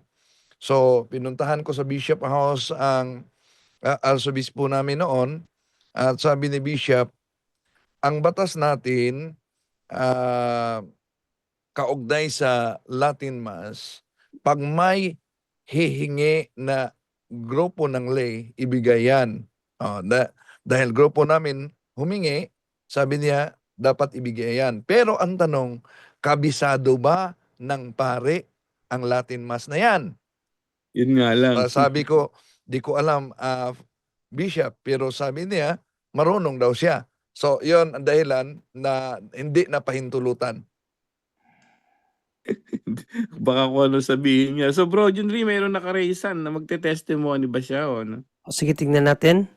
Dudong Barba. Okay, good evening, Dudong Barba. Good evening mga bro, mga gwapo. Bro, gwapo ka din, pero gusto namin makita yung kagwapuhan mo, bro. Kaya open mo yung camera. Duty ako bro eh. Nasa Duty ako. So- Ay, connection lang to bro doon sa ano, yung sa Ano ka, tawag dito, testimony ka, bro? connection lang to kasi security guard din naman ako. Ano kasi, Sige. naka-duty ako ng Sunday. Okay lang ba yun na before and after ng duty ko magsisimba? Kasi may ano schedule eh. Pagka schedule ako ng Sunday. Okay lang ba before and after ng duty? Sabi nga dito, kung sa katikisim natin, provided na makapagsimba ka. Oo. So, kinakailangan mo lang talaga magsimba Oo. at magawa mo yung tungkulin kasi serviceman ka. So, hindi ka pinapayagan ka ng simbahan na gawin yung tungkulin mo bilang sikyo, no? Serviceman. So, ang importante lang, sabi, provided na makapagsimba ka either sa anticipated mass or anumang araw sa linggo basta makapagsimba ka. Okay. Salamat bro. Malinaw. Okay. Thank you. So, dito, Brother Wendell, sa'yo ko ibibigay ito. May tanong dito, no? Kay Walter Basilia. Magandang gabi po, Bro John Ray. Tanong lang po, saan talata na kailangan ang religion sa kaligtasan, Brother Wendell? Okay, salamat sa katanungan ng ating kapatid. Dahil sa ibang sikta kasi, di na kailangan yung religion. At lalo na yung Wala kang born kamera, again. Bro Wendell, dito sa amin. Wala kang kamera. Wala kang kamera sa... Sandali. Ayan. Hindi ko Okay na. pala na... Ayan na. okay na. So, yung grupo ng born again, allergic sila sa religion. Dahil para sa kanila, hindi daw sila religion. At ang religion ay di daw umano makapagligtas sa tao. Sige, tingnan natin kung ano ang nakasulat sa Biblia dahil di daw sila religion. Kung tingnan natin ang pakibasa, Bro John Ray, sa Contemporary English Bible muna. Sa Contemporary English Bible, Titus chapter 1 verses 1 up to 2. Titus 1:1-2. Titus, kaya hanapin mo natin si Titus chapter 1. Contemporary English version. Chapter 1 verses 1-2. Yes. Okay, so ito ang ating mababasa sa Contemporary Bible. From Paul, a servant of God and an apostle of Jesus Christ, I encourage God's own people to have more faith and to understand the truth about religion. Grabe naman to Oo na, dapat unawain ang katotohanan kaugnay sa religion. So, ang tanong, yung bang mga apostolis ng ating Panginoong Hesus, wala ba silang religion? Magandang balita, Biblia, 1 Timoteo 3:16, Bro John Ray. Okay, unang Timoteo 3:16, sa magandang balita, Biblia. Ito ang ating mababasa. Hindi maikakaila na napakadakila ng hiwaga ng ating relihiyon. Siya'y nahahayag sa anyong tao. Pinatunayang matuwid ng espiritu at nakita ng mga anghel. Ipinangaral sa mga bansa, pinaniniwalaan sa sanlibutan at itinaas sa kaluwalhatian. See, ang mga apostolis pala may religion. At hiwaga pa, Brother Angel, napakahiwaga, Brother Wendell. Oh, napakahiwaga ang religion. Pagkatapos, itong mga nagsusulputan ngayong sikta, sinasabing di na kailangan religion. Eh di sila kasama sa mga apostoles. Tanong, ano po ba ang promise kaugnay sa religion? Balikan natin ang contemporary English Bible sa 1 Timothy chapter 4 Verse verses 8. 7 up to 9. 7 to 9. 7 to 9, ito naman ang ating mababasa. Don't have anything to do with worthless, senseless stories. Work hard to be truly religious. Oh. So pag sinabing religious, may relihiyon ka kasi dyan yan nang nag-root eh. As the saying goes, exercise is good for your body. But religion helps you in every way. So kasali dito ang kaligtasan. Every way eh. It promises life now and forever. Ayun, nakakapagligtas talaga ang relihiyon. Oh, so napakalinaw diyan. Contemporary English version, pagkatapos sabihin nila, di kailangan ang religion. Napakalinaw. Ano daw ang promise? Life now And forever. and forever. Oh, yun po bang life now and forever? Di ba yan makapagligtas? So, meron ka bang sali na Bible in Basic English? Bible in basic English, parang wala ba rin? Oh. Bible, meron. Bible in Basic English sa 1 Peter chapter 4 verse 18. 1 Peter 4:18 sa basic English ng Bible, Oh. 4:18. Ito naman ang ating mababasa. And if it is hard for even the good man to get salvation, what chance has the man without religion or the sinner? Oh, see? Ayun, kung mahirap daw maligtas ang mga good man, to What get chance? salvation, ano pa kaya yung mga taong walang relihiyon? Or makasalanan? Nako. Yun po, Bro Pero- John Ray. Ang ganda ng talata na yun, Brother Eh, ang Wendell. problema yata nila dyan, Bro Junry, Bro Wendell, yung binabasa nilang Biblia, walang relihiyon eh. Kasi isa lang ang alam nilang Biblia. Dati yung Biblia, bro, tignan mo nga, walang religion dyan yata. Meron, dating Biblia, meron. Meron. Unang Timoteo 3:16, dati Biblia, meron ba yan? Sa unang Timoteo, hindi nakalagay doon ang Kaya 3:16, pero kay Santiago binanggit pa rin sa James 1:26-27, binanggit pa rin sa dating Biblia na mayroon pa ring mababasang relihiyon. Hindi wala silang sa Santiago ito. Kung ang sino man ay nag-iisip na siya ay relihiyoso, pag sinabi relihiyoso, may relihiyon, tama? Samantalang hindi pinipigil ang kanyang dila, kundi dinadaya ang kaniyang puso, ang relihiyon ng taong ito ay walang kabuluhan. Meron pa rin yan. O kung mayroong relihiyon na walang kabuluhan, meron ding dalisay sa 27.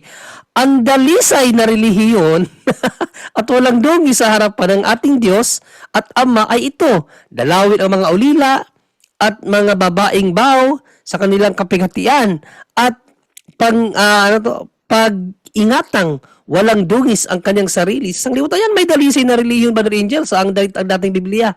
Hindi lang nila binabasa. May nakapasyal na dito sa Facebook ko na ito, born again to. Lagi siyang nasa Facebook, ano niya? Born again yata. Tapos lagi niyang, minsan may ano siya, walang makakapagligtas na relihiyon. Nung gumanon na siya, pinababaya ko kasi yung mga ibang relihiyon as long as Bible verse lang. Pero nung bumanggit na siya ng walang makapagliligtas na relihiyon, type amen, may ganun pa siya. So ayun nagano na ako, doon ako nag-comment. Sige, bigyan mo nga, bro. Sabi mo walang makapagliligtas na relihiyon at Bible alone kayo, no? So bigyan mo nga ako ng talata na sinasabi, no? Letra por letra, walang makapagliligtas na relihiyon. Sabi kong ganun. Aba, hindi sumagot. Ay, Wala na. Letra por letra na walang hindi kailangan ang reliyon sa kaligtasan. Letra por letra kasi dapat 'di ba sa Bible alone kayo. Kasi ako marami akong alam na Bible verse na makakapagligtas ang relihiyon. Eh ba't ikaw wala? Wala na, hindi na sumagot. Tahimik Wala na. na. Go bro Junray.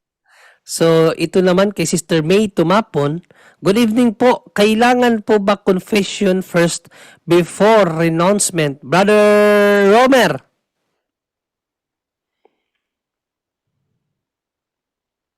Okay, bro, John Ray, ano sabi niyan? Kailangan Confession ba daw muna. bro na confession muna bago mag-renounce? Okay, sa confession, talaga, una ka punta doon bago renouncement. Kasi isasabi mo man doon sa kumpisal din, yung renouncement mo doon sa yung na-practice mo, napunta ka ng albularyo, kasi magiging useless yung renouncement kapag ka hindi ka nagkumpisal. So, yung anong gagawin mo, ang total talaga na renouncement ko talaga yung hindi na uulitin. Kasi ang dami nagre-renounce pero napipilitan dahil po na-atake ng demonyo. So hindi po yan pwede. So kailangan po talaga na total na pagkumpisal, buong puso po yun na pagkumpisal, hindi ibig sabihin na nagkumpisal ka lang para mag-renounce. Tapos hindi ka mamuhay ng kabanalan. Kasi kapag hindi ka namuhay sa kabanalan, tapos ginawa mo lang na parang dahilan na para ma-liberate ka, liberated ka doon sa sa atake ng demonyo, tapos hindi naman buong puso, magiging useless po yan lahat. So pagkatapos ng kumpisal na isabi mo sa pare yung mga kasalanan na pagpunta mo sa albularyo at paggamit ng mga habak o mga anting-anting, pagpunta doon sa mga meriko, nagpahula, lahat ng mga occultism, mag-ano po kayo doon sa punta ng Blessed Sacrament, i-renounce po ninyo doon sa harap 3 beses. Pero hindi yan makukuha-kuha ng isang beses lang. Dapat araw-araw po yung pag-renounce mo doon sa prayers, nasa page 69 ng Handbook of Padre Siquia. Yun po ang gawin ninyo. Kasi hindi po maganda na nagre-renounce ka lang tapos doon na hindi ka na nga magdasal kasi wala natapos ka na sa renounce, hindi po yun pwede. Total po conversion ang kinakailangan. So back to you, bro. Yan, maraming salamat Bro Romer at ayun, maraming salamat na Brother Romer, sabi ni Sister May Tumapon. At ito naman si Sutanghon, ang tanong naman niya, Brother Angel, paano daw yung mga seaman, Brother Angel? Di ba servicemen, pinahintulutan ng simbahan. Basta't makapagsimba lang sila. Paano daw yung servicemen, paano yung mga seaman daw, Brother Angel? Yun nga po, no, yung nga sinabi natin kanina, paano yung mga nasa barko, yung mga nasa himan. So hindi po ako sabi nga, hindi ako pwede mag-ano diyan. Hindi ako pwede mag-comment tungkol diyan dahil nung mga panahon ng ating Panginoon Kristo wala pa naman seaman noon. Ang tanong, Brother Angel, kung yun bang seaman, makonsidered ba yun Exempted. as servicemen? Accepted o serviceman, hindi natin alam Kasi yan. Siguro kung sa Catechism kasi, specific serviceman, pwede. servicemen. Ang Pwede. tanong na lang dito, kung ang seaman ay servicemen ba? Kung pasok siya, siguro Kung actually, pasok siya po mga- pwede. So ayoko kung mag-ano diyan, no, kung feeling nyo pati security guard kanina, actually medyo pasok din siya, serviceman 'yun dahil security guard, no. Kasi Security guard yun eh. malawak 'yan. Oo, malawak yung ang ano kasi mga seaman naman kasi nagtatrabaho din yan, hindi naman sila yung mga talaga sa gobyerno na mga militaries o mga ano, no. So iba kasi yung sa seaman hindi ang nagse-service sila doon sa kumpanya lang. Hindi naman sila sa trabaho talaga ng gobyerno na kailangan ng mga necessary ano, no. Ayoko magsabi tungkol diyon but tungkol sa mga seaman nga pati nga yung mga kasambahay sa iba't ibang ano na hindi sila pinagde-day off. So ang pwede nating maibigay sa inyo, mas sigurado tayo kapag bumaba kayo, no, i-ano niyo kaagad sa sa mismong Kaya lang kung saan-saan kayo nakakapuntang ano, kung kasi kailangan diyan yung authority talaga magsasabi. But I don't think it's a serviceman yung ano bro, kasi ang ano nila nagtatrabaho pa rin dun sa isang kumpanya ng Kaya nga barko eh, yan, oh, eh. Hindi private sila yun eh. under oo, Hindi siya they're not serviceman. under the serviceman of the government na kailangan, mga bombero, Mm. mga ano, mga pulis.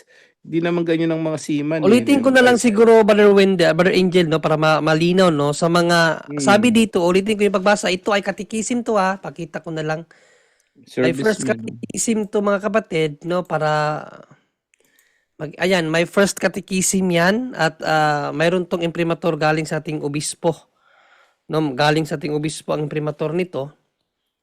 Kapag sinabing imprimatur mga kapatid, no one hindered. Yan po ang ibig sabihin ng imprimatur. Or meron siyang, maliban sa imprimatur, nihil obstat. Nihil obstat meaning no one hindered. So, lahat, buong simbahan yan, walang tutol. Ganito na lang, no, para kasi may isa na namang tanong pa si Marieta Meneses, Brother Angel. Ganun din. Brother John Ray, Yes, bro. 9:56 na. Tomorrow na naman, sa Tuesday na lang ulit yan. Oh, at tapusin na lang to Brother Jando kasi tanong to about sa mga mayroon bang pwede ba sila magtrabaho daw sa linggo. So itong si Marieta Meneses, nurse siguro to. Good evening mga Brad. Paano po ang trabaho sa hospital na hindi pwede magpili ng day off na palagi Sunday at ang duty ay 12 hours to 6 a.m. to 6 p.m. po. Malino naman yan Sister Marieta na service yung sa hospital. So basahin ko na lang uli, no, para maunawaan niyo ang turo ng simbahan sa mga nagtatrabaho ng Sunday. So sabi dito, Sunday is a day of rest and recreation including sports to be spent with family members and friends. So dapat i-google natin ang ating araw, ang panahon sa araw ng linggo sa sports, pwede no, kasama ang mga pamilya at mga kaibigan. So anumang uri na gawain nyo sa linggo, pwede, basta para sa pamilya at kaibigan. As God instructed, this day, sacred to Yahweh your God. Do not be mournful, o wag daw maging mourn sa araw ng Sunday. Do not weep. Go, eat the fat, o kumain kayo ng matataba. Drink the sweet wine, uminom kayo ng matatamis na wine, and send portion to the man who has nothing prepared ready, or magbigay kayo doon sa mga walang-wala. For this day is sacred to our Lord. So yung linggo talaga is sacred. Nehemias 8:9-10 ang verse po na iyon. So ito yung pinagbabawal sa Sunday, no? Forbids unnecessary servile work or servile work. We must avoid all the works. So all the works. Okay? We must avoid all the works. So wala pong ano diyan, no? All. Which prevent us from sanctifying the Lord's day. Lahat ng uri ng trabaho na nakapag-prevent sa atin na isanctify yung araw ng Panginoon, yun po ang ipinagbabawal. Pero ito, policemen, yung mga police, and other necessary servicemen. So dito tayo sa servicemen. Kayo na po maglagay sarili nyo kung yung trabaho ba niyo ay pasok sa servicemen. No? Hindi kami ang pwede magsabi na servicemen yan. Kayo dapat, pero yung sa hospital, sigurado service po yan. No? Policemen and other necessary servicemen can work. So makakapagtrabaho also on Sundays. Ulitin natin, no? Policemen and other necessary servicemen can work also on Sundays provided they will attend the Holy Mass on Saturday evening. So as long as makapagsimba kayo sa Saturday evening o yung tinatawag natin na anticipated Mass, so yung all servicemen makakapagtrabaho po sa Sunday dahil tawag po yun ng tungkulin niyo. Pwede kayong hindi na magsimba sa Sunday or gawin yung nararapat sa Lord's Day, pero kinakailangan Hindi bro, pati yung pagsimba hindi pwede ma-miss yun. Kahit may, ano ba, servicemen sila. So, Provided kailangan, nga, sabi oo, nga Brother Engineer, provided oo, makapagsimba sa Holy Mass.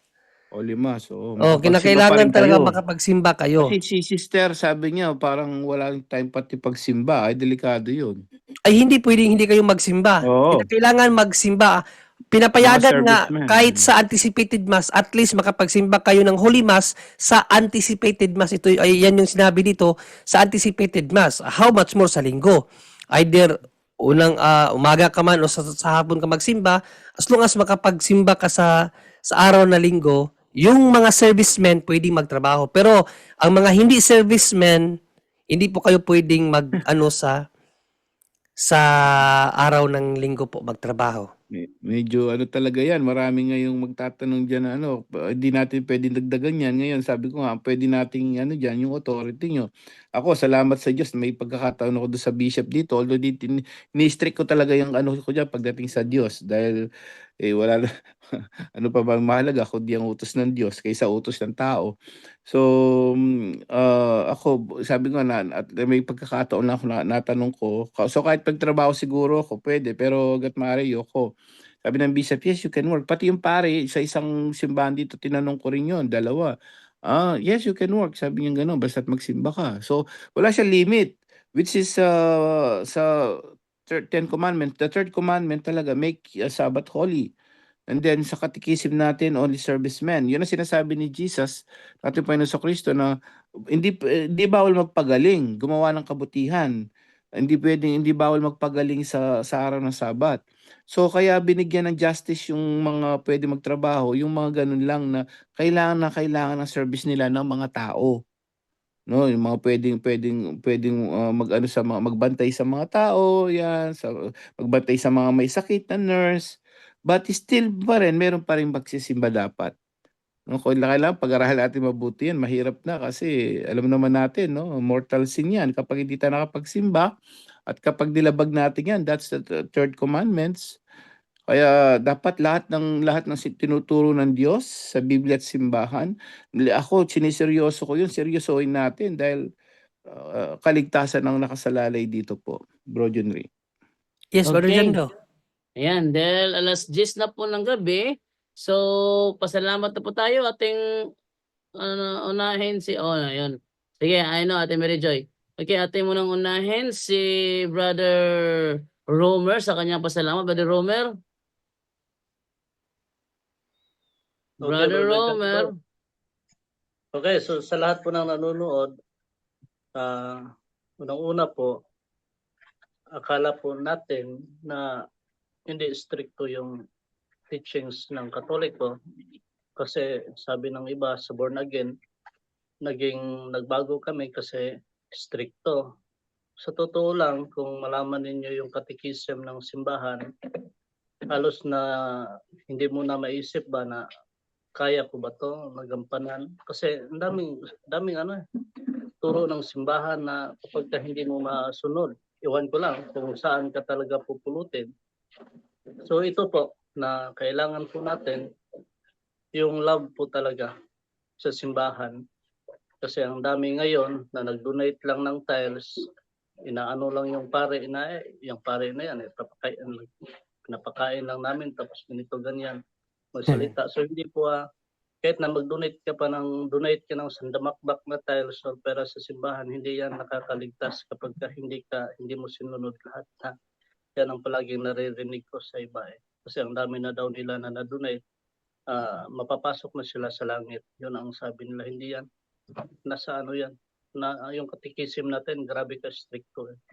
So, po tayo, magsuri po tayo ng maigi sa katikismo ng simbahan, doktrina ng simbahan, yun po ang palala natin. At salamat po sa lahat, unang-una sa Diyos, sa mahal na ina, ang Birhen Maria. At God bless us po. Good night, and Ave Maria. Back to you, Bro Jando. Okay, thank you sa iyo, Brother Romer. At yun naman ibigay naman ngayon kay Brother Junre naman sa kanyang huling mensahe at pasalamat. Brother Junre? Yes, Brother Jando. So, papurit pasasalamat sa Poong May Kapal at sa lahat din ng mga kapuntos natin no, na walang humpay na sumusuporta sa programang Punto por Punto. Maraming salamat po sa inyo. Palagi kong sinasabi, kung hindi po dahil sa inyo, wala rin po ang Punto por Punto. Kaya ano din po kayo napasasalamatan, no? Pero sana share nyo rin, no, para mas marami pang makakita sa ating ginagawa na pag-aaral sa katuruan ng simbahan at pagpapahayag sa katotohanan patungkol sa turo ng banal na kasulatan at ng simbahan, no, sa mga kapatiran natin na salat po sa kaalaman pagdating po sa katotohanan. At sa lahat din ng mga kaabag, maraming salamat din sa patuloy na pagsuporta sa programang Kaabag sa Simbahan. Sa mga bago po sa channel ko na nababasa ko ngayon, please don't forget to like, share, no? At pa-subscribe na rin ang live streaming po natin na Kaabag sa Simbahan, at pakipindot na rin po yung notification bell para palagi po kayong ma-update sa mga videos na atin pong in-upload. At syempre every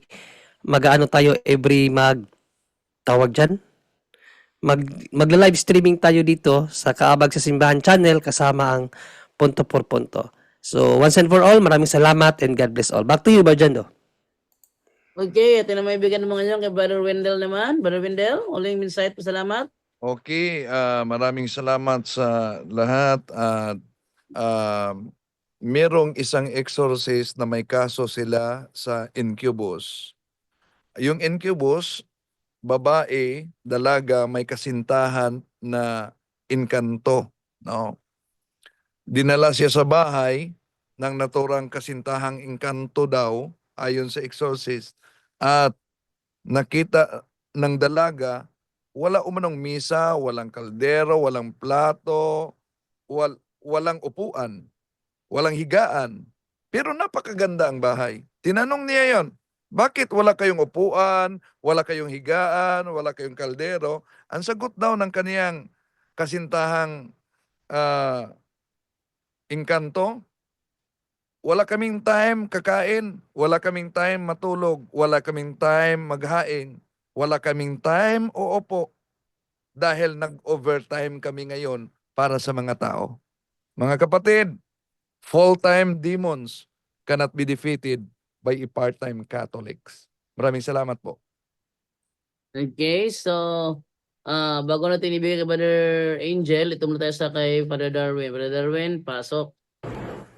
Hello mga kapatid, magandang araw po. Dahil napalawak din natin yung through social media, marami nang pumapasok sa seminaryo. At walo po yung lumapit sa atin na magpatulong ngayon lang na school year. At merong diocesan, maraming diocesan, at meron ding mga religious po. At ang problema nila ay financial help. At sabi nila, Father, tulungan mo kami. At sabi ko sa kanila, pasok lang kayo doon. Dalhin nyo lang yung pangalan ko. At ang Diyos is a great provider. So meron tayong, sana matulungan natin sila. Meron kayong biyaya, pwede kayo mag-share any amount po para sa financial support ay magampanan natin. At marami pa tayong matulungan na papasok sa seminaryo po. Meron tayong GCash at meron din tayong bank account sa ating Facebook page at sa YouTube channel natin. At yan po ay gamitin natin for evangelization po. Hindi po yan para sa sarili ko. Meron tayong sports evangelization, meron tayong mga market evangelizers, at meron silang maraming mga kinakailangan. At through sa inyong generosity, marami tayong maabot at marami tayong matutulungan. No? Fight Team Maria at Tax FD with a humble heart po. God bless. Sige, ito naman ibigay naman ngayon kay Brother Angel Santos naman. Brother Angel. Amen. Praise the Lord. No? Muli, maraming salamat. Unang-una sa Diyos, sa kanyang lahat ng kalwalhatian at kapurihan magpakailanman. Thank you, Father God. Thank you, Jesus. Thank you, Holy Spirit. Thank you rin po kay Mama Mary. No? So bakit Catholic Church? No? Kasi nandito yung the fullness of the truth, no? And the fullness of salvation, kompleto 'to, no? Akala ng iba na sa Bible study nila kumpleto na sila, hindi po, no? Unang-una diyan yung mismong simbahan natin, tatag ng ating Panginoong Jesucristo, no? Pangalawa, nandiyan yung mga pari at nandiyan yung mga sakramento, no? Yun ang hindi alam. Tapos nandiyan din yung katikisim natin na magpapaliwanag sa mga bagay-bagay ayon sa turo ng Biblia. Sila magpapaliwanag, magisterium, authority. Hindi, kaya nga the fullness of the truth is here in the Catholic Church. Hindi lang nila alam, akala nila yung Bible, napakakonti lang nun. No, konti lang alam nun at wala silang authority.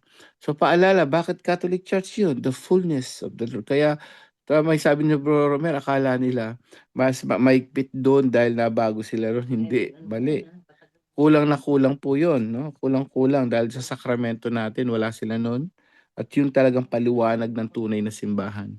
At paalala po ng ating ebanghelyo kanina, napakaganda, no? Yung mga pagbasa at ebanghelyo. No, tinawag yung si Propeta Isaias, Apostol Pablo, Apostol Pedro, no? Sila dating makasalanan. They were called in the different ways.